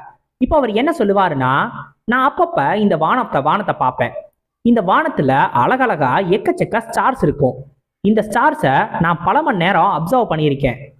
இப்ப இந்த கிரேட் செலஸ்டியல் பேங்க்வெட்டும் எனக்கு ஒரு வானம் மாதிரி தான் தோணுது. இந்த வானம் மாதிரியே இங்கேயும் நிறைய ஸ்டார்ஸ் வந்திருக்கீங்க. நீங்க எல்லாரும் உங்க வாழ்க்கையில ரொம்ப ரொம்ப பிரகாசமா ஜொலிக்க ஆரம்பிக்கணும். அப்படித்தான் உங்களால உங்க வாழ்க்கையில இருக்கிற இருளை போக்க முடியும் அப்படின்னு சொல்லுவாரு. இப்ப எல்லாரும் கத்த ஆரம்பிச்சிருவாங்க. நம்ம ஜின்னும் சுத்தி முத்தி பார்ப்பான். நிறைய பேர் வந்திருக்காங்க அப்படின்றது நம்ம ஜின்னுக்கு நல்லாவே தெரியும். இந்த டார்க் ஹெவன் அப்படின்னு சொல்லிட்டு ஒரு பவர்ஃபுல்லான எனிமி இன்னமும் இவங்க கண்ணிலேயே படல. இப்ப நம்ம ஃபயர் கிங் இவனை இவ்வளவு தூரம் ட்ரைனிங் பண்ணதும் இந்த ஒரு காரணத்துக்காக தான், இதுக்கு ப்ரிப்பேர் பண்றதுக்காக தான். அவரு ஏற்கனவே வயசாகிட்டு இருக்காரு, இருந்தாலும் இவனை இவ்வளவு தூரம் ட்ரைனிங் பண்ணியிருக்காரு. இப்ப அவரையும் திரும்பி பார்த்துக்கிட்டு இருப்பானா. உடனே அவரு ஸ்பிரிச்சுவல் சென்ஸ்ல சொல்லுவாரு, நீ மட்டும் தோத்த, நீ என்கிட்ட செத்த அப்படின்னு. இந்த ஆள் பக்கத்திலேயே முடிக்க கூடாது, எப்படியாவது அந்த பக்கமா போயிடணும்னு நம்ம ஜின்னு அந்த பக்கமா போயிட்டு இருப்பான். உடனே அவர் திரும்பி திரும்பி பேசிக்கிட்டே இருப்பாரு. இந்த லாஸ்ட் நேம் பெங்குன்னு வர மாதிரி எவன் இருந்தாலும் சரி, அவன் கையை கால்னு எல்லாத்தையும் உடைச்சிரு அப்படின்னு சொல்லுவாரு. அது யாருன்னா அந்த ஹபுக் பென் கிளானு, அந்த தண்டர் போல்ட் கிங்னு ஒருத்தர் நம்ம ஃபயர் கிங் கிட்ட வந்து சண்டை போட்டுக்கிட்டு இருந்தாருல, அவர் கிளானை சேர்ந்தவர் தான். அவன் எவனை பார்த்தாலும் அடின்னு சொல்லுவாரு. நம்ம ஜின்னும் இதுக்கு மட்டும் நம்ம ஒத்துக்கிட்டோம், அப்புறமா இந்த ஆளு ஏதாவது ஓவரா பேசுவாரு, அதனால இந்த பைத்தியத்துக்கிட்ட இருந்து தப்பிச்சு அந்த பக்கமா போவோம்னு நம்ம ஜின்னு பார்க்கும்போது, ஐயோ இங்க என்ன இன்னொரு பைத்தியம் நிக்குதுன்னு பார்த்தா அந்த ஜாங் ரிச்சும் இங்க நின்றுகிட்டு இருப்பான். இவன் ஒருத்தனாச்சே, இவன் அவனுக்கே எவர் விக்டோரியஸ் வார்டுன்னு பேர் வேற கொடுத்துக்கிட்டவன். சை, இந்த மாதிரி எக்கச்சக்க பேர் இருக்கானுங்களே, இவன் பக்கமும் போக வேணாம், நம்ம அந்த பக்கமா போவோம்னு நம்ம ஜின்னு இன்னொரு பக்கமா போயிட்டு இருப்பான். இந்த மாதிரி ஒரு பெரிய போட்டி நடக்கிறதுனாலே இதுக்கு பின்னாடி நிறைய சூது இருக்கதான் செய்யும். அந்த மாதிரி இந்த ஒரு போட்டி, இந்த கிரேட் செலஸ்டியல் பேங்க்வெட்டுக்கு பின்னாடி ஒரு சைடும் இருக்கு. அதுல நிறைய பேர் பெட்டிங் பண்ணுவாங்க, இந்த கேம்பிளிங் சொல்லுவாங்கல்ல. அந்த மாதிரி அங்க இருக்கிற ஒரு ஆள் மேல ஒருத்தர் பணத்தை கட்டுறதுக்காக வந்திருப்பாரு. அதுவும் 1000 சில்வர் நியாங். யார் மேல தெரியுமா? வாட்டர் டிவைன் டிராகன் அப்படின்னு சொல்லி ஒருத்தர் இருக்கானா, அயன் வாட்டர் டிவைன் டிராகன். அவன் மேலதான் இவ்வளவு பணத்தையும் கட்டியிருப்பாரு. அதுவும் அவன் இந்த பிரிமினரிஸ் இருக்குல்ல, அதாவது இனிஷியலா இருக்கிற ரவுண்டு, அதுல கண்டிப்பா ஃபர்ஸ்ட் பிளேஸ்ல கிளியர் பண்ணுவான் அப்படின்னு சொல்லிட்டு அவன் மேல இவ்வளவு பணத்தையும் கட்டியிருப்பாரு. உடனே அங்க இருக்கிறவனும் சொல்லுவான், கேம்பிளிங்ன்றது ஒரு இருமுனை கத்தி மாதிரி, எந்த பக்கம் வேணாலும் போகலாம், அதெல்லாம் தெரிஞ்சுதான் நீங்க பெட் பண்றீங்க. அதுவும் இல்லாம இந்த கிரேட் செலஸ்டியல் பேங்க்வெட்டுக்கு நிறைய பேர் வந்திருக்காங்கன்னு உங்களுக்கு தெரியும் தானே அப்படின்னு கேட்பான். அவரும் எனக்கு நல்லாவே தெரியும், நிறைய பேர் வந்திருக்காங்கன்னாலே நிறைய ரிவார்டு, நான் இதை போய் பார்க்குறேன், எனக்கு கண்டிப்பா இன்னும் நிறைய ரிவார்டு கிடைக்கும் அப்படின்னு சொல்லிட்டு அந்த இடத்துல இருந்து போவாரு. இப்ப இன்னொருத்தர் அந்த இடத்துக்கு வருவாரு. ஒரு மாஸ்கை போட்டுட்டு அந்த இடத்துக்கு வர ஆளு, இதுதான் அந்த இடமா அப்படின்னு சொல்லி கேட்டுக்கிட்டே வருவான். இவனும் பெட்டிங் பண்றதுக்காக தான் வந்திருப்பான். அதுவும் யார் மேல தெரியுமா? நம்ம ஜின் டேக்யூங் மேல 100 சில்வர் நியாங்க பெட் பண்ணுவான். இப்ப நம்மளுக்கு இந்த பிரிமினரி ரவுண்டை காட்டுவாங்க. ஸோ இந்த ஒரு ரவுண்டை கலந்துக்கிறதுக்காக நம்ம ஜின்னும் ரெடியாகி வந்திருப்பான். எக்கச்சக்க பேர் வந்திருக்கிறத நம்ம ஜின்னும் பார்ப்பான். அதுவும் நிறைய வித்தியாசமான ஆளுங்க. அப்படி நம்ம ஜின்னு ஹைட்டா ஒருத்தனை பார்ப்பான். யாருவன் பணமரம் மாதிரி வளர்ந்துருக்கான் அப்படின்னு சொல்லி அவனை பார்த்துட்டு, ஆஹா இவனை பார்க்கறதுக்கு நல்லா ஃபாரின் கண்ட்ரியை சேர்ந்தவன் மாதிரி இருக்கான், என்னைய வேற பார்த்துக்கிட்டு இருக்கானே, இப்போ இவன்ட்ட என்ன சொல்றது அப்படின்னு சொல்லிட்டு நம்ம ஜின்னு, how do you do, I am fine thank you and you அப்படின்ற மாதிரி நம்ம ஜின்னு சொல்லிக்கிட்டு இருப்பான். இதை கேட்டுட்டு அவன் அமைதியாவே இருப்பான். உடனே அந்த பனைமரம், என்னடா பேசிக்கிட்டு இருக்க, என் அப்பாவெல்லாம் தோண்டி கெட்ட வார்த்தையில திட்டிக்கிட்டு இருக்கியா அப்படின்னு கேட்பான்.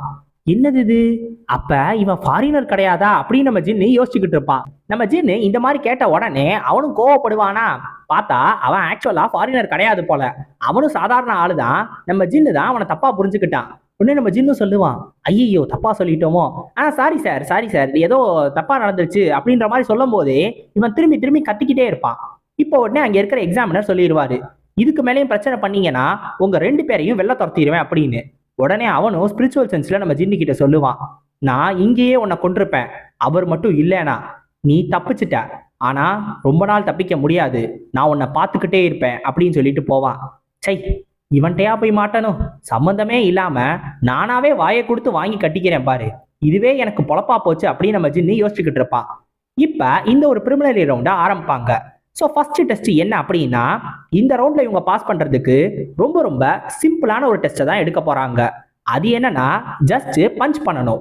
இந்த மலை ஒன்று பின்னாடி இருக்குல்ல, இந்த மலையில இவங்களோட பவரை யூஸ் பண்ணி இவங்க பஞ்ச் பண்ணணும். வெறும் கையிலையும் பஞ்ச் பண்ணலாம், இல்லை கீ வச்சும் பஞ்ச் பண்ணலாம். அப்படி பஞ்ச் பண்ணும்போது இவங்க 10 சென்டிமீட்டருக்கு டீப்பான ஒரு ஹோலை இல்லை ஒரு மார்க்கை லீவ் பண்ணிட்டாங்க அப்படின்னா இவங்க இந்த டெஸ்ட்ல பாஸ் பண்ணிடுவாங்க. ஒருவேளை 10 சென்டிமீட்டருக்கு கம்மியா இருந்துச்சு, இவங்க ஃபெயில் ஆயிடுவாங்க, வெளில துரத்திடுவாங்க. ஸோ இப்போ வரிசையா எல்லாரும் டெஸ்ட் பண்ணிக்கிட்டே இருப்பாங்க. அப்படி பண்ணும்போது ஒரு கட்டத்துல நம்ம ஜின்னும் வருவான். நம்ம ஜின்னை கூப்பிட்ட உடனே, ஓஹோ ஜின் டேக்யூங்னா அந்த ஹிடன் டிராகன் ஆஃப் ஷாங்ஷி, ஃபயர் கிங்கோட டிசிபிள் அவனா அப்படின்னு சொல்லிட்டு எல்லாரும் ஆச்சரியமா பார்த்துக்கிட்டு இருப்பாங்க. ஆக்சுவலா நம்ம ஜின்னுக்கு இப்போ ஒரு பெரிய கன்ஃபியூஷன் இருக்கும். இப்போ இந்த மலையில எவ்வளோ ஃபோர்ஸை யூஸ் பண்ணி பஞ்ச் பண்ணா இந்த ஒரு டெஸ்ட்ல பாஸ் பண்ணுவோம் அப்படின்றது நம்ம ஜின்னுக்கு தெரியல. நார்மலா நம்ம ஜின்னோட ஸ்ட்ரென்த் என்ன அப்படின்றது இப்போ நம்ம ஜின்னால புரிஞ்சுக்க முடியல. ஏன்னா அவன் 1 வருஷம் ட்ரைனிங்ல இருந்திருக்கான். அந்த 1 வருஷமும் அவன் ஃபயர் கிங்னு ஒருத்தரோட மட்டும்தான் சண்டை போட்டிருப்பான். அதனால தான் எவ்வளோ ஸ்ட்ராங்கா மாறி இருக்கும், இப்ப எவ்வளோ ஃபோர்ஸை யூஸ் பண்ணி இந்த இடத்துல பஞ்ச் பண்ணா நம்ம பாஸ் ஆகும், அந்த 10 சென்டிமீட்டர் நம்ம தாண்ட முடியும் அப்படின்னு நம்ம ஜின்னால கரெக்டா கணிக்க முடியல. அதனாலதான் அவன் யோசிச்சுக்கிட்டே இருப்பான்.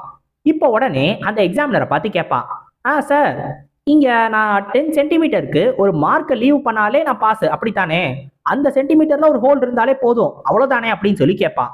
அவரும் ஆமா, நீ உன் கையை இறக்குன உடனே இந்த எக்ஸாம் முடிஞ்சிரும், அதுக்கப்புறம் நாங்க அதை செக் பண்ணி பார்ப்போம்னு சொல்லுவாரு. அப்படியா? அப்படின்னா நான் இதையே பண்றேன் அப்படின்னு சொல்லிட்டு அந்த மலை மேல தன்னோட கையை வச்சுட்டு தன்னோட கீயை ரைஸ் பண்ணி கொஞ்சம் கொஞ்சமா அந்த கையை உள்ள கொண்டு போயிட்டே இருப்பான். ஜஸ்ட் புஷ் பண்ணிக்கிட்டே இருப்பான். பஞ்ச்லாம் பண்ண மாட்டான். சும்மா அப்படியே கையை உள்ள தள்ளுவோம்ல அந்த மாதிரி தள்ளிக்கிட்டே இருப்பான்.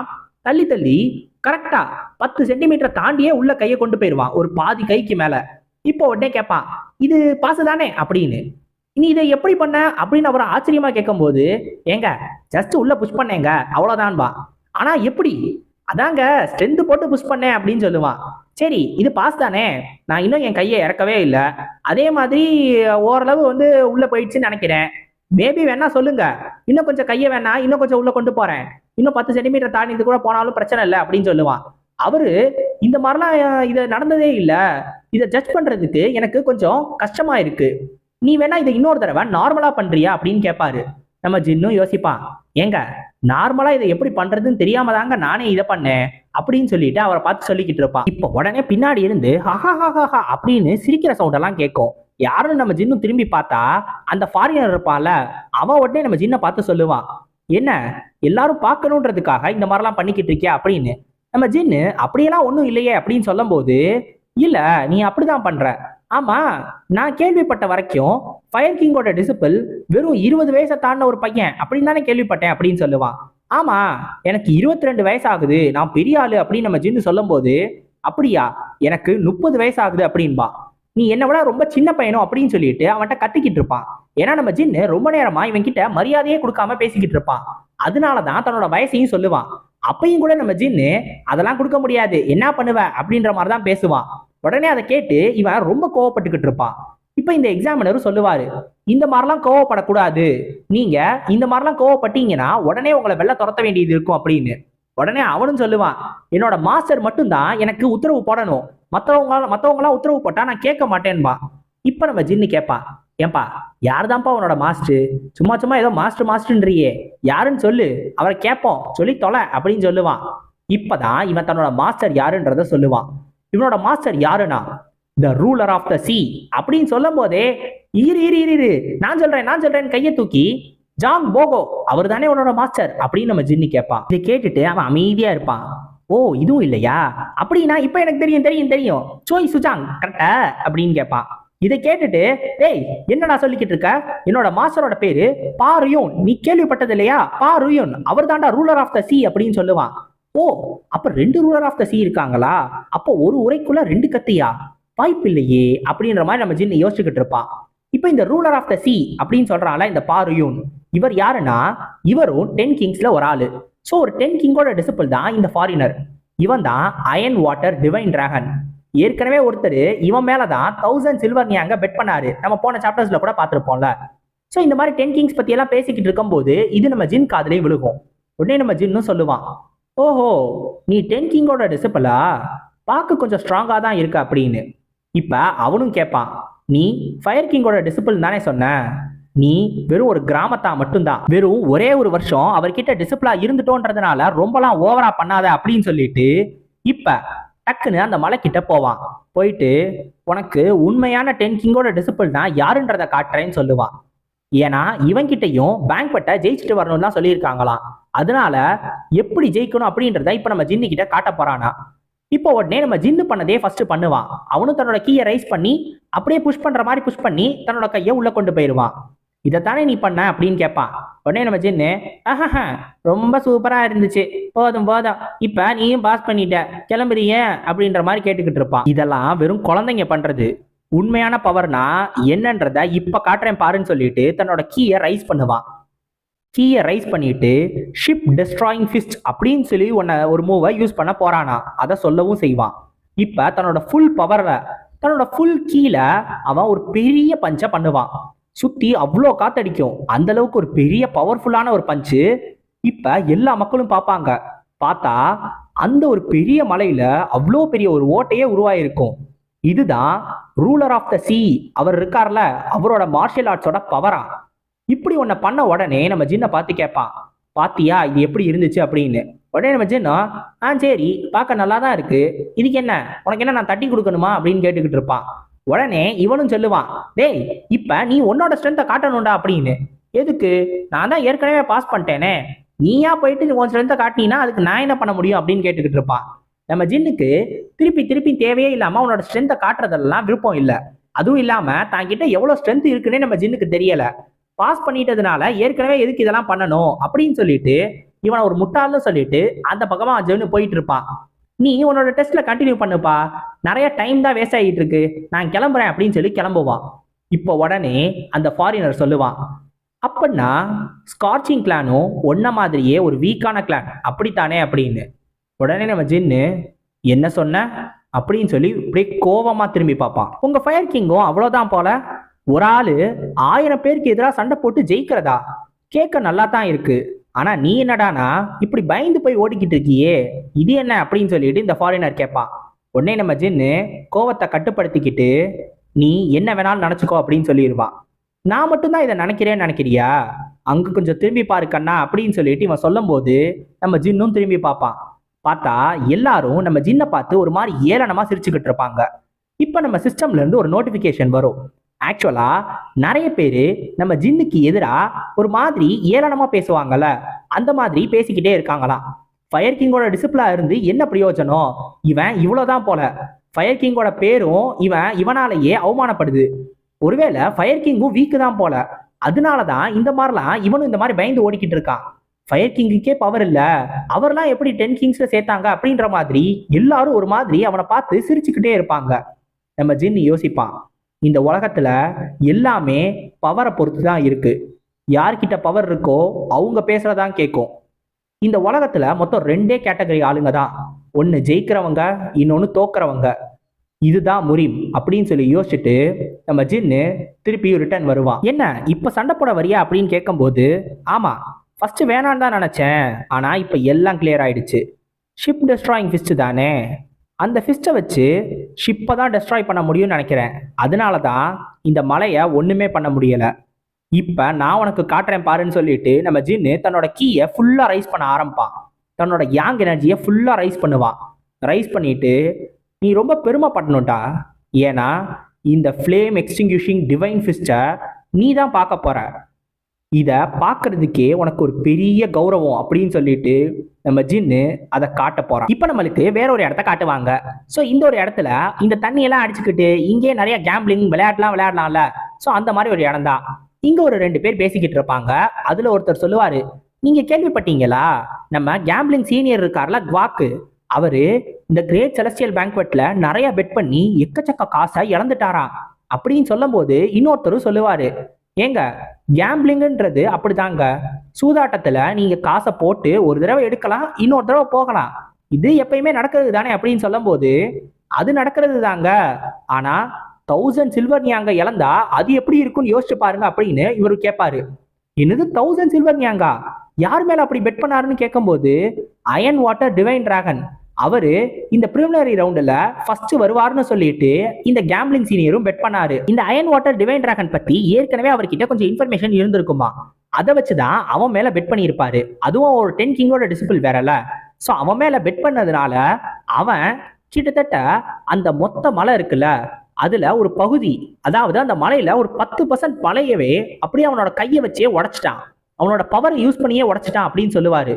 இதை கேட்டுட்டு ஆப்போசிட்ல உட்கார்ந்து இருக்கிறவரு, உண்மையாவா சொல்ற அப்படின்னோடனே, இல்ல இதுக்கே அதிர்ச்சியானீங்கன்னா அப்ப நான் அடுத்து சொல்ல போறதை கேட்டு எவ்வளவு அதிர்ச்சியாக போறீங்க, ஹிடன் டிராகன் ஆஃப் ஷாங்ஷி என்ன பண்ணான்னு தெரியுமா அப்படின்னு சொல்லிட்டு என்ன சொல்லுவாருன்னா, அந்த மலையில பாதியவே அவன் எடுத்துட்டான் அப்படின்னு சொல்லுவாரு. ஸோ அந்த மலையில ஒரு பெரிய பாதி, கிட்டத்தட்ட நம்ம சைத்தாமாவோட பஞ்சு மாதிரி, அந்த மாதிரியான ஒரு பஞ்சை தான் நம்ம ஜின்னு கொடுத்துருப்பான். இப்ப இதை பார்த்ததுனாலயே அந்த அயன் வாட்டர் டிவைன் டிராகன் இருக்கான்ல, அவன் என்னால இதுல ஜெயிக்கவே முடியாது அப்படின்னு சொல்லிட்டு இந்த கிரேட் செலஸ்டியல் பேங்க்வெட்டும் வேணாம் ஒன்னும் வேணாம் அப்படின்னு சொல்லி அவன் வந்த ஊர் பக்கமே போயிட்டானா. இப்ப இதனாலதான் இந்த சீனியர் பாக்கு 1000 சில்வர் நியாங்க தோத்து போயிருக்காரு அப்படின்னு இந்த ஆப்போசிட்ல உட்கார்ந்துருக்கிறவரும் சொல்லுவாரு. என்னது 1000-ஆ? 1000 இல்லைங்க, 5000 தோத்து போயிட்டாருன்னு சொல்லுவாரு. ஆக்சுவலா 5000 ஏன் தெரியுமா தோத்தாரு? எப்பயுமே இந்த சூதாட்டத்துல ஒரு விஷயம் இருக்கு, நீங்க ஒரு தடவை தோத்துட்டீங்கன்னா திருப்பியும் அதிகமான காசை பெட் பண்ணி இன்னும் அதிகமான காசு வேணும்னு சொல்லி நினைப்பீங்க. இது ரொம்ப ரொம்ப தவறான ஒரு பழக்கம். இது இருக்கவே கூடாது. ஆனா இந்த விஷயத்தை தான் இந்த சீனியர் குவாக் பண்ணியிருக்காரு. அவரு திருப்பியும் அடுத்த தடவையும் திருப்பியும் அதிகமான காசை பெட் பண்ணியிருக்காரு. அதுவும் ரெண்டாவது தடவை யார் மேல தெரியுமா பெட் பண்ணியிருக்காரு? கேயோட்டிக் தண்டர் கிக் ஜாங் ஷாம் அப்படின்னு சொல்லிட்டு ஒருத்தன் இருக்கானா. ஸோ இவன் மேல கிக்கிங் டெஸ்ட்ல இவன் மேல தான் பெட் பண்ணியிருக்காரு, இவன் ஃபர்ஸ்ட் வருவான்னு சொல்லிட்டு.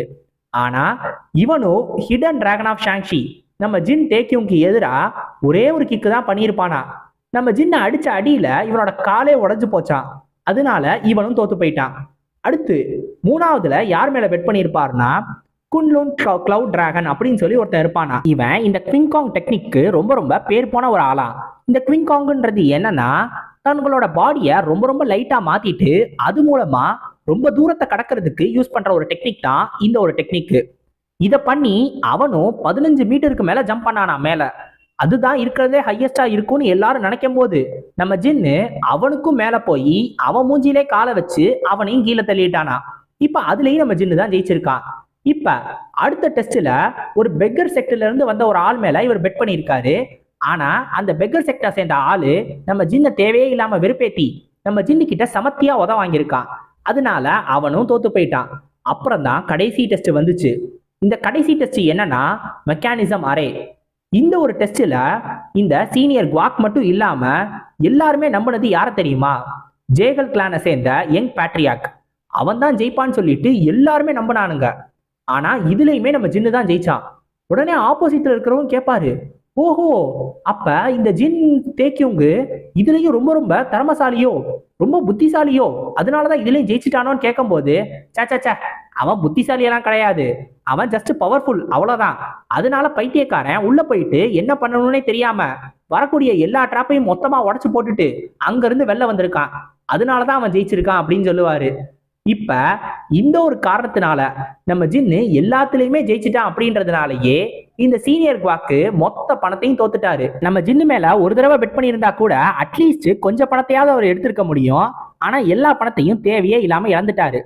அதே மாதிரி இன்னொரு ஒரு பெரிய ஆளும் இந்த இடத்துல கேம்பிளிங் பண்ணியிருக்காராம், த கோல்டு ஃபேஸ்டு யங் மாஸ்டர் அப்படின்னு. இவன் எல்லா ரவுண்டுலயுமே ஹிடன் டிராகன் ஆஃப் ஷாங்ஷி மேல தான் பெட் பண்ணியிருக்கான். நம்ம ஃபர்ஸ்ட் ரவுண்ட்ல கூட இவனை பார்த்துருப்போம்ல, அப்ப கோல்டன் மாஸ்க் போட்டிருக்க மாட்டான். நீங்க வேணா போய் செக் பண்ணி பாருங்க, அப்ப வேற மாஸ்க் தான் போட்டிருப்பான். அதுக்கப்புறம் தங்க மாஸ்கே வாங்கிட்டானா. அந்த அளவுக்கு ஹிடன் டிராகன் ஆஃப் ஷாங்ஷி மேலேயே பெட் பண்ணி எக்கச்சக்க காசை இவன் எடுத்துக்கிட்டானா. கிட்டத்தட்ட நிறைய காசு, ஒரு 10,000 கணக்கில் இருக்கிற கோல்டு இல்ல சில்வர் ஞாங்கு அந்த மாதிரியான அளவுக்கு காசை எடுத்துட்டானா. இப்ப இவனை பத்தி தான் இவங்களும் பேசிக்கிட்டு இருப்பாங்க. இப்ப நம்மளுக்கு இந்த கிரேட் செலஸ்டியல் பேங்க்வெட் நடக்க போற அந்த ஒரு இடத்தை தான் காட்டுவாங்க. ஸோ இந்த கிரேட் செலஸ்டியல் பேங்க்வெட் இருக்குல்ல, இது அட்லீஸ்ட் 15 நாளுக்காவது நடக்குமா. மினிமம் ஒரு மாசம் வரைக்கும் போகிறதுக்கு வாய்ப்பு இருக்கு. ஸோ மேக்சிமமா ஒரு மாசம் வரைக்கும் போகிறதுக்கு வாய்ப்பு இருக்கு. 3 நாள் பிரிமினரி ரவுண்ட் முடிச்சதுக்கு அப்புறம் எல்லா கண்டஸ்டன்ட்ஸ்க்கும் ஒரு நாள் ஃப்ரீ நாள் கொடுப்பாங்க. ஸோ அந்த ஒரு நாள்ல இப்ப நம்ம ஜின் என்ன தெரியுமா பண்ணிக்கிட்டு இருக்காரு? அவரு அவங்க அண்ணாத்தைய நல்லா கட்டி பிடிச்சிட்டு அவங்க அண்ணாத்தைக்கு கூட கொஞ்சிக்கிட்டு இருக்காரு. யாருன்னு பார்த்தா நம்ம அண்ணாத்தை தான் இதெல்லாம் பண்ணிக்கிட்டு இருப்பாரு. இன்னொரு பக்கம் நம்ம ஃபயர் கிங்கும் நின்றுக்கிட்டு இருப்பாரு. நம்ம அண்ணாத்தை சொல்லுவாரு, என் தம்பினா தம்பி தான், என் தம்பி தான் ஃபர்ஸ்ட் வருவான்னு நான் அப்பவே யோசிச்சேன் அப்படின்னு. பார்த்தா நம்ம அண்ணாத்தை தான் இப்படி பண்றாருன்னு பார்த்தா இன்னொருத்தன் ஹியூக் மூஜின் இருக்கான்ல, அவன் நம்ம ஜின்னோட காலை வந்து பிடிச்சிக்கிட்டு என்னோட ஸ்குவாட் லீடர்னா சும்மாவா, அவரு இதெல்லாம் பண்ணுவாருன்னு எனக்கு அப்பவே தெரியும் சொல்லிக்கிட்டு இருப்பான். உடனே நம்ம ஜின்னும் கேட்பான், டேய் உனக்கு என்னடா ஆச்சு? என் அண்ணனாவது இதெல்லாத்தையும் எப்பயுமே பண்ணுவாரு, அதனால ஓகே. ஆனா நீ என்னடா பண்ணிக்கிட்டு இருக்க, எதுக்குறா என் காலை பிடிச்ச பேண்ட்டை உருவிக்கிட்டு இருக்க அப்படின்னு நம்ம ஜின்னு கேட்பான். அதுவும் இல்லாம அவன் மூஞ்சில போட்டு அடிச்சுக்கிட்டே இருப்பான். பரவாயில்ல என்னைய இன்னும் நல்லா தாராளமா கூட அடிங்க அப்படின்னு சொல்லிட்டு இன்னும் அடி வாங்கி அதுக்கே அவன் மயக்கம் போட்டு விழுந்துருவான். அப்படி அவன் விழுந்ததுக்கு அப்புறம் அவன் உடம்புல இருந்து ஒரு கோல்டன் மாஸ்க் அப்படியே உருண்டு ஓடி வரும். நம்ம ஜின்னு அதை பார்த்துட்டு, என்னது இது கோல்டன் மாஸ்கா, சரி அப்புறமா நம்மளுக்கு பயன்படும் சொல்லி நம்ம ஜின்னும் எடுத்து வச்சுக்கிடுவான். இப்போ நம்ம ஜின்னு டக்குன்னு திரும்பி நம்ம ஃபயர் கிங்கை பார்ப்பான். நம்ம ஃபயர் கிங்கு ஒண்ணுமே சொல்லாம இருப்பாரா? உடனே அவர் பக்கத்துல போயிட்டு, நான் நல்லா பண்ணேன் தானே அப்படின்னு கேட்பான். உடனே அவரு, இதெல்லாம் ஒண்ணுமே கிடையாது, நீ பண்ணதை யாரு வேணாலும் பண்ணலாம், உடனே வந்து அப்படியே வந்து ஓவரா பேசாத அப்படின்னு. உடனே நம்ம ஜின்னு, ஆனா எல்லாரும் சொல்லிக்கிட்டாங்களே கிரேட் செலஸ்டியல் பேங்க்வெட்ல இந்த மாதிரி ஒரு விஷயம் நடந்ததே இல்லை அப்படின்னு, நான் தான் இதெல்லாம் முறையா பண்ணியிருக்கேன்னு சொன்னாங்கன்னு. இதெல்லாம் வெறும் பிரிமினரி ரவுண்டு மட்டும்தான், இந்த உலகம் ரொம்ப பெருசு, இங்க இன்னும் எக்கச்சக்க எக்ஸ்பர்ட்ஸ் இருக்காங்க, நீ வெறுமனேன்னு ஒரு வேஸ்டான ஆளு, சும்மா இதுல மட்டும் ஜெயிச்சிட்டேன்னு சொல்லி ரொம்ப ஓவரா பீத்திக்காத அப்படின்னு சொல்லிக்கிட்டு இருப்பாரு. உடனே நம்ம ஜின்னு, ஏங்க ரொம்ப பண்ணிக்காதீங்க, நான் இந்த ஸ்காட்சிங் கிளானோட பெருமையை எங்கேயோ எடுத்துட்டு போயிட்டேன் தானே, அட்லீஸ்ட் ஒரு தடவையாவது என்னைய பாராட்டலாமே அப்படின்னு கேட்பான். அவர் உடனே, இல்ல இல்ல, உனக்கு இன்னும் ரொம்ப தூரம் போகணும், இதுக்கெல்லாம் உன்னை பாராட்ட முடியாது அப்படின்னு சொல்லி திரும்பிக்கிடுவாரு. இப்ப நம்ம அண்ணாத்த வந்துட்டு ஸ்பிரிச்சுவல் சென்ஸ்ல சொல்லுவாரு, நீ அவரெல்லாம் ரொம்ப கண்டுக்காத, ஏன்னா அவரு எல்லார்ட்டையும் போயிட்டு ஏற்கனவே உன்னை பத்தி பெருமையா தான் பேசிக்கிட்டு இருக்காரு, இப்ப அவரு உன்கிட்ட தான் அந்த மாதிரி சொல்ல மாட்டாரு அப்படின்னு. இப்ப நம்ம ஃபயர் கிங் சொல்லுவாரு, நீ கொஞ்சம் பேரை தோக்கடிச்சதுனால ரொம்பலாம் அரகண்டா இருக்கக்கூடாது, ஏன்னா இங்க அடுத்து நடக்க போற எல்லாத்துக்கும் உன்னோட மனசையும் உடம்பையும் தயாரா வச்சுக்கோ அப்படின்னு சொல்லுவாரு. இனிமேதான் இந்த பேங்க்வெட்டே ஆரம்பிக்க போகுதுன்னு சொல்லுவாரு. ஆமா, இந்த பேங்க்வெட் ஜஸ்ட் பிரிமினரி ரவுண்டு மட்டும்தான் முடிஞ்சிருக்கு. இந்த ரவுண்டிலேயே கலந்துக்கிட்ட நிறைய பேர் தங்களோட ஃபுல் பவரை காட்டவே இல்லைன்றது நம்ம ஜின்னுக்கு நல்லாவே தெரியும். அப்படின்னா இன்னும் இது மாதிரி இன்னும் எத்தனை பேர் இருக்க போறாங்க, இந்த உலகம் உண்மையிலே பெருசுதான் அப்படின்னு சொல்லி நம்ம ஜின்னு யோசிச்சுட்டு, சரி இதை நான் மனசுல வச்சுக்கிறேன் அப்படின்னு சொல்லிட்டு நம்ம ஃபயர் கிங்கை பார்த்து சொல்லுவான். அவரும் உடனே, ஆ நீ உண்மையிலே சூப்பர் அப்படி, ஆச்சா சரி சரி சரி ஒழுங்கா மனசுல ஏத்திக்கோ அப்படின்னு சொல்லிட்டு டக்குன்னு அவனை பாராட்டுற மாதிரி வந்துட்டு சடனா ஒரு பிரேக்க போட்டுருவாரு. இப்ப நம்மளுக்கு நம்ம அபாட்டை காட்டுவாங்க. நம்ம அபாட் என்னடானா நல்லா தூங்கிக்கிட்டு இருப்பாரு. உடனே டக்குன்னு முழிப்பு வந்து எந்திரிப்பாரு. நீ எப்போ வந்த அப்படின்னு கேட்பாரு. பார்த்தா நம்ம ஃபயர் கிங் பக்கத்திலே தான் வந்து உட்காந்துக்கிட்டு இருப்பாரு போல. நம்ம ஃபயர் கிங் சொல்லுவாரு, நான் ரொம்ப நேரமா இங்கேதான் உட்காந்துருக்கேன்னு. இந்த அபாட்டும் சொல்லுவாரு, என்ன போயிட்டு உன்னோட டிசிப்ள பார்த்துட்டு வந்துட்டியா, ரொம்ப பெருமையா வேற பேசிக்கிட்டு இருந்தியேனோனே. டிசிபிள் நான் எத்தனை தடவை சொல்றது, அவன் ஒன்னும் என்கிட்ட டிசிபிள் கிடையாது, அவன் ஜஸ்ட் சும்மா எனக்கு வந்து கூட வந்தான் அவ்வளவுதான் அப்படின்னு சொல்லிக்கிட்டு இருப்பாரு. நீ அவனை பத்தி ரொம்ப பெருமையா பேசினேன்னு சொல்லும் போது, அவன் என்கிட்ட கத்துக்கிட்டானா அப்படித்தான் இருக்கும். அதுவும் இல்லாம இந்த கிரேட் செலஸ்டியல் பேங்க்வெட்ல பிரிமினரி ரவுண்ட் எல்லாம் ஒன்றும் அவ்வளோ பெரிய ரவுண்டு கிடையாது, இதெல்லாம் ஒன்றும் அவ்வளோ கிடையாது அப்படின்ற மாதிரி சொல்லிக்கிட்டு இருப்பாரு. இப்போ இந்த அபாட் கேட்பாரு, இருந்தாலும் கொஞ்சம் ஆச்சரியமா இருக்கு, நீ இங்க வந்தப்ப உன்னோட பிரசன்ஸை கூட நான் ஃபீல் பண்ணவே இல்லையே, என்ன நீ மார்ஷியல் ஆர்ட்ஸ்ல இன்னும் ஸ்ட்ராங்கா மாறிட்டியா அப்படின்னு கேட்பாரு. நான் ஒன்றும் ஸ்ட்ராங்கா மாறல, நீ தான் மோசமாயிட்டே இருக்க, நீ இந்த ஷாவ்லினோட அபாட்டா இருக்கணும், ஆனா இந்த மாதிரியான நேரத்துல நீ பாட்டுக்கு தூங்கிக்கிட்டு இருக்க, உனக்கு தெரியுதா இல்லையா அப்படின்னு சொல்லுவாரு.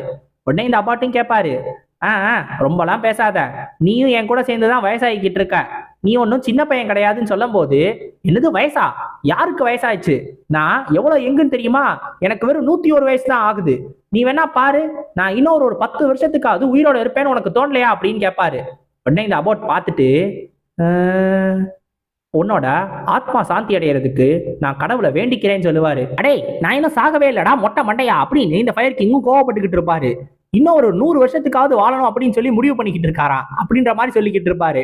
உடனே இந்த அபாட்டு கொஞ்சம் சீரியஸா சொல்லுவாரு, நம்மளாம் ஏற்கனவே ஓடின தண்ணி இருக்கிறதுல இந்த 10 கிங்ஸ்ல ஸ்பியர் கிங் தான் ரொம்ப ரொம்ப ஹெல்தியான ஒரு ஆளா இருந்தாரு, ரொம்ப ரொம்ப அப்படியே எங்கா சுத்திக்கிட்டு இருந்த ஒரு ஆள் யாருன்னு கேட்டீங்கன்னா உல்ஃப் கிங் தான். ஆனா அவங்க 2 பேருமே இறந்து போயிட்டாங்க, மற்றவங்க எல்லாருமே கண்டிப்பா வயசானவங்களா தான் இருப்பாங்க, நமக்கு தெரியாத ஆளுங்களா என்ன ஆனாங்கன்னு கூட நமக்கு தெரியாது, கண்டிப்பா இறந்து போயிருக்கிறதுக்கு தான் அதிக வாய்ப்பு இருக்குன்னு சொல்லுவாரு. உடனே ரொம்பலாம் எமோஷனலா பேசாத அப்படின்னு இந்த ஃபயர் கிங் கேட்கும்போது, அந்த பேர் இல்லாத பையன் அவன்கிட்ட கிரீன் ஜேட் ரூயை நான் கொடுத்துட்டேன், அதுவும் லாஸ்ட் நைட்டே கொடுத்துட்டேன் அப்படின்னு சொல்லுவாரு. அவன் கண்டிப்பா ஒரு நல்ல ஆளா வளர்ந்து வருவான், அடுத்து அவன் என்னோட பொசிஷன்ஸை எடுக்கிற வரைக்கும் அவர் அந்த பொசிஷனை பாத்துக்கிறதுக்கோ நான் வேற ஒரு ஆளை நியமிச்சிட்டேன், கண்டிப்பா அவன் ஒரு பெட்டரான பர்சனா வருவான்னு நினைக்கிறேன் அப்படின்னு சொல்லுவாரு. என்னாச்சு அப்படின்னா நீ அப்படின்னு இந்த ஃபயர் கிங் கேட்கும்போது, ஆமா நான் இந்த அபாட் ஆஃப் ஷாவ்லின்ற பொசிஷன்ல இருந்து விலகிக்க போறேன், நான் இனிமேல் கொஞ்சம் சாதாரண ஆளா தான் இருக்க போறேன், மேபி இந்த கடவுள் என்னை அனுமதிச்சாருன்னா நான் இன்னொரு ஒரு வருஷம் வாழுவேன் நினைக்கிறேன், ஆனா அத்தோட என்னோட முடிவு வந்துடும் அப்படின்னு சொல்லுவாரு. இது உன்னோட ஹெவன்லி ஸ்பிரிட் தான் சொன்னுச்சா அப்படின்னு இந்த ஃபயர் கிங் கேட்கும்போது, நான் இப்ப ரெஸ்ட் எடுக்கணும், நீ போயிட்டு வா அப்படின்னு சொல்லி அவனை போக சொல்லிடுவாரு, அதாவது ஃபயர் கிங்க போக சொல்லிடுவாரு. இப்ப இந்த கிரேட் செலஸ்டியல் பேங்க்வெட்ல கலந்துக்க வந்தவங்க நிறைய பேர் இருப்பாங்கல்ல, இதுல ஃபைனல் ரவுண்டுக்கு செலக்ட் ஆனவங்க எல்லாரும் ஒரே இடத்துல கூடியிருப்பாங்க. இவங்கள முக்காவாசி பேரு நம்ம ஜின்னை பத்தி தான் பேசிக்கிட்டே இருப்பாங்க. நம்ம ஜின்னு எப்படி இது எல்லாத்தையும் பண்ணா, ஃபயர் கிங் கிட்ட ஒரே ஒரு வருஷம் மட்டும் ட்ரைனிங் எடுத்துக்கிட்டு இவன் இவ்வளவு ஸ்ட்ராங்கா மாறிட்டானா அப்படின்னு சொல்லி எல்லாரும் பேசிக்கிட்டு இருப்பாங்க. இந்த மாதிரி ஒரு சில பேர் ஆச்சரியமா பேசினாலும் ஒரு சில பேரு நம்ம ஜின்னை பத்தி கேவலமாவும் பேசதான் செய்வாங்க. இவன் எல்லாத்தையும் நாய்க்கு தான் கொடுக்கணும் அப்படின்னு ஒருத்தனும், இவன் ரொம்ப ரொம்ப கேவலமான ஆளு அப்படின்னு சொல்லி இன்னொருத்தனும், என்னை விட இவன் என்ன அவ்வளவு பெரிய ஆளு அப்படின்னு சொல்லி இன்னொருத்தனும் மாத்தி மாத்தி திட்டிக்கிட்டு இருப்பாங்க. உடனே நம்ம ஜின்னு திரும்பி பார்த்து, டேய் முட்டாள்களா அப்படின்னு சொல்லுவான். உடனே அவனுங்க 3 பேரும், யாரு முட்டாளா, எங்களை பார்த்து சொல்றியா, எந்த வகையில எங்களை முட்டாள்னு சொல்ற அப்படின்னு சொல்லி 3 பேரும் விளக்கலாம் கேட்பானுங்க. உங்களை தான்டா சொல்றேன், உங்க வாயை முதல்ல மூடுங்கடா, எதுக்குடா சும்மா தொணன்னு பேசிக்கிட்டே இருக்கீங்க அப்படின்னு நம்ம ஜின்னு கத்துவான். பார்த்தா 3 பேரும் கத்த ஆரம்பிச்சிருவானுங்க. என்ன நீ எங்களை பார்த்தே திட்டுறியா, நாங்களா யாருன்னு தெரியுமா, நீ என்ன அவ்வளவு பெரிய ஆளா அப்படி இப்படி நம்ம ஜின்ன திட்டிக்கிட்டு இருப்பானுங்க. டேய் நான் மட்டும் இந்த மேட்ச் முடிஞ்சு உங்களை வெளில பார்த்தேன், உங்க எல்லாரையும் பார்த்த இடத்துல புதைச்சிருவேன், ஒழுங்கு மரியாதையா அந்த பக்கமா ஓரமா போய் நில்லுங்கடா அப்படின்னு சொல்லி எல்லாரையும் விரட்டிக்கிட்டு இருப்பான். இப்ப அந்த பக்கத்துல ஒரு மேடை இருக்கும்ல, அது மேல ஒருத்தர் ஏறிட்டு நம்ம ஜின்னை பார்த்து சொல்லுவாரு, நீ தான் ஜின் தேக்கியுங்க அப்படின்னு.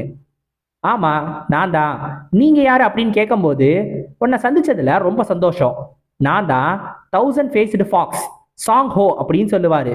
எனது 1000 ஃபேஸ் ஃபாக்ஸா, சம்பந்தமே இல்லையே, லாஜிக்கே மிஸ் ஆகுதே, இவரை பார்த்தா கேஎஃப்சி தாத்தா மாதிரி தெரியுது, இவர் எதுக்கு என்னென்னமோ பேர் சொல்லிக்கிட்டு இருக்காரு அப்படின்னு சொல்லி நம்ம ஜின்னு யோசிச்சுக்கிட்டு இருக்கும்போது இவர் சொல்லுவாரு, நீ ஃபயர் கிங்கோட டிசிப்ளா இருந்து இந்த பிரிமினரி ரவுண்டுல எல்லாத்தையுமே சூப்பராகவே பண்ணியிருக்க, அது மட்டும் கிடையாது, ஒன்னாலேயே நிறைய கண்டஸ்டன்ட் இப்ப ஃபைனல் ரவுண்ட்ல இருக்காங்க அப்படின்னு சொல்லிட்டு சொல்லுவாரு.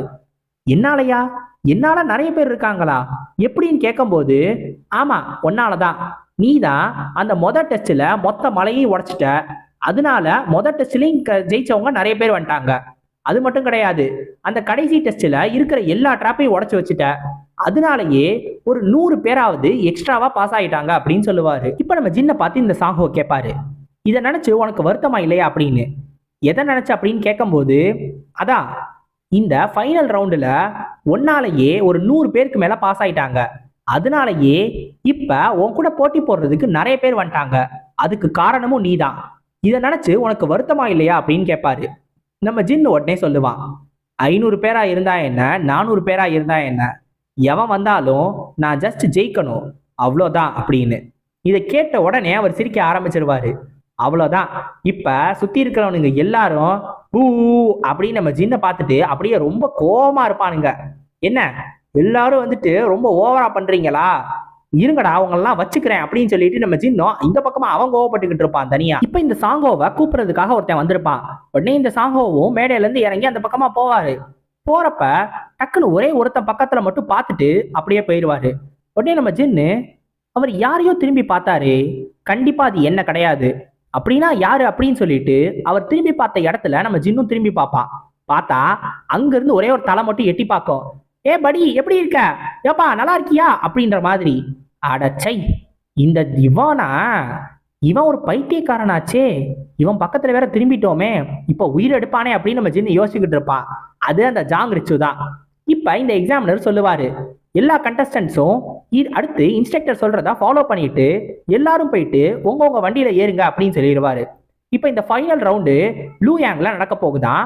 அங்க கூட்டிட்டு போறதுக்காக இவங்களை கூட்டிட்டு போறதுக்குனே தனியா குதிரை வண்டியை ஏற்பாடு பண்ணியிருக்காங்க. அது ரொம்ப தூரம் கிடையாது, அதனால சீக்கிரமாவே போயிடுவோம் அப்படின்னு சொல்லிட்டு எல்லா குதிரை வண்டியும் ரெடியா போயிட்டு இருக்கோம். நம்ம ஜின்னு மட்டும் அப்படியே கோவத்தோட உச்சியில இருப்பான். ஏன்னா அவனுக்கு பிடிக்காத ஒரு 4 பேரை எடுத்து அவன் குதிரை வண்டியில போட்டிருக்காங்க. இப்ப உடனே இந்த ஜாங் ரிச்சோ பார்த்து ரொம்ப நாள் ஆச்சு, எப்படி இருக்கீங்க அப்படின்னு கேட்பான். டேய் நீ என்கிட்ட பேசவே பேசாத, வாயவே திறக்காத அப்படின்பா. இதை கேட்டுட்டு பக்கத்துல உட்கார்ந்து இருக்கிற இந்த கிளவுட் டிராகனு, அங்க பாத்தியா அவன் ஃப்ரெண்டுன்னு சொல்றான், அவனை பார்த்தே வாய முடுன்னு சொல்றான், இறக்கமில்லாத ஆளா இருக்கான், இவன் ஒரு கேவலமான ஆளு அப்படின்னு நம்ம ஜின்னை பார்த்து சொல்லுவான். உடனே நம்ம ஜின்னு, டேய் நான் உன்கிட்ட ஏற்கனவே வாய முடுன்னு சொன்னேன் தானே, நீ வாயவே திறக்காதுன்னு இவனை பார்த்தும் சொல்லுவான். அப்படி ஒருவேளை வாயை திறந்த உன்னை வச்சு நான் டிவைன் பாம் ஆஃப் ஃபயரை யூஸ் பண்ணி அது மூலமா உன்னை வச்சே பர்கர் போட்டுருவேன் பாத்துக்கோ அப்படின்னு சொல்லி இவனை பார்த்து சொல்லுவான். என்னது என்ன பார்த்தா சொல்ற அப்படின்னு சொல்லி கோவப்பட்டு நம்ம ஜின்னை அடிக்கிறதுக்காக எந்திரிச்சு வருவான். உடனே நம்ம ஜின்னு, நான் ஏற்கனவே சொல்லிட்டேன் உன்னோட வாயை மூடுன்னு, சும்மா சும்மா திறந்துக்கிட்டே இருந்தோடனே இவன் கோவப்பட்டு நம்ம ஜின்னை அடிக்கிறதுக்காக தன்னோட கை அப்படியே இவன் பக்கத்துல கொண்டு வருவான். இப்ப என்ன ஆச்சுன்றத நம்ம அடுத்த சாப்டர்ல தான் பார்க்கணும். ஆக்சுவலா நம்ம ஜின்னுக்கு ஒன்றும் ஆயிருக்காது, இவனுக்கு என்ன ஆச்சுன்றத நம்ம அடுத்த சாப்டர்ல பார்ப்போம். ஸோ அடுத்த சாப்டர்ஸ்ல உங்களை சந்திக்கிற வரைக்கும் சைனாரா கைஸ், அரிகத்தோ கோசாய்மஸ்.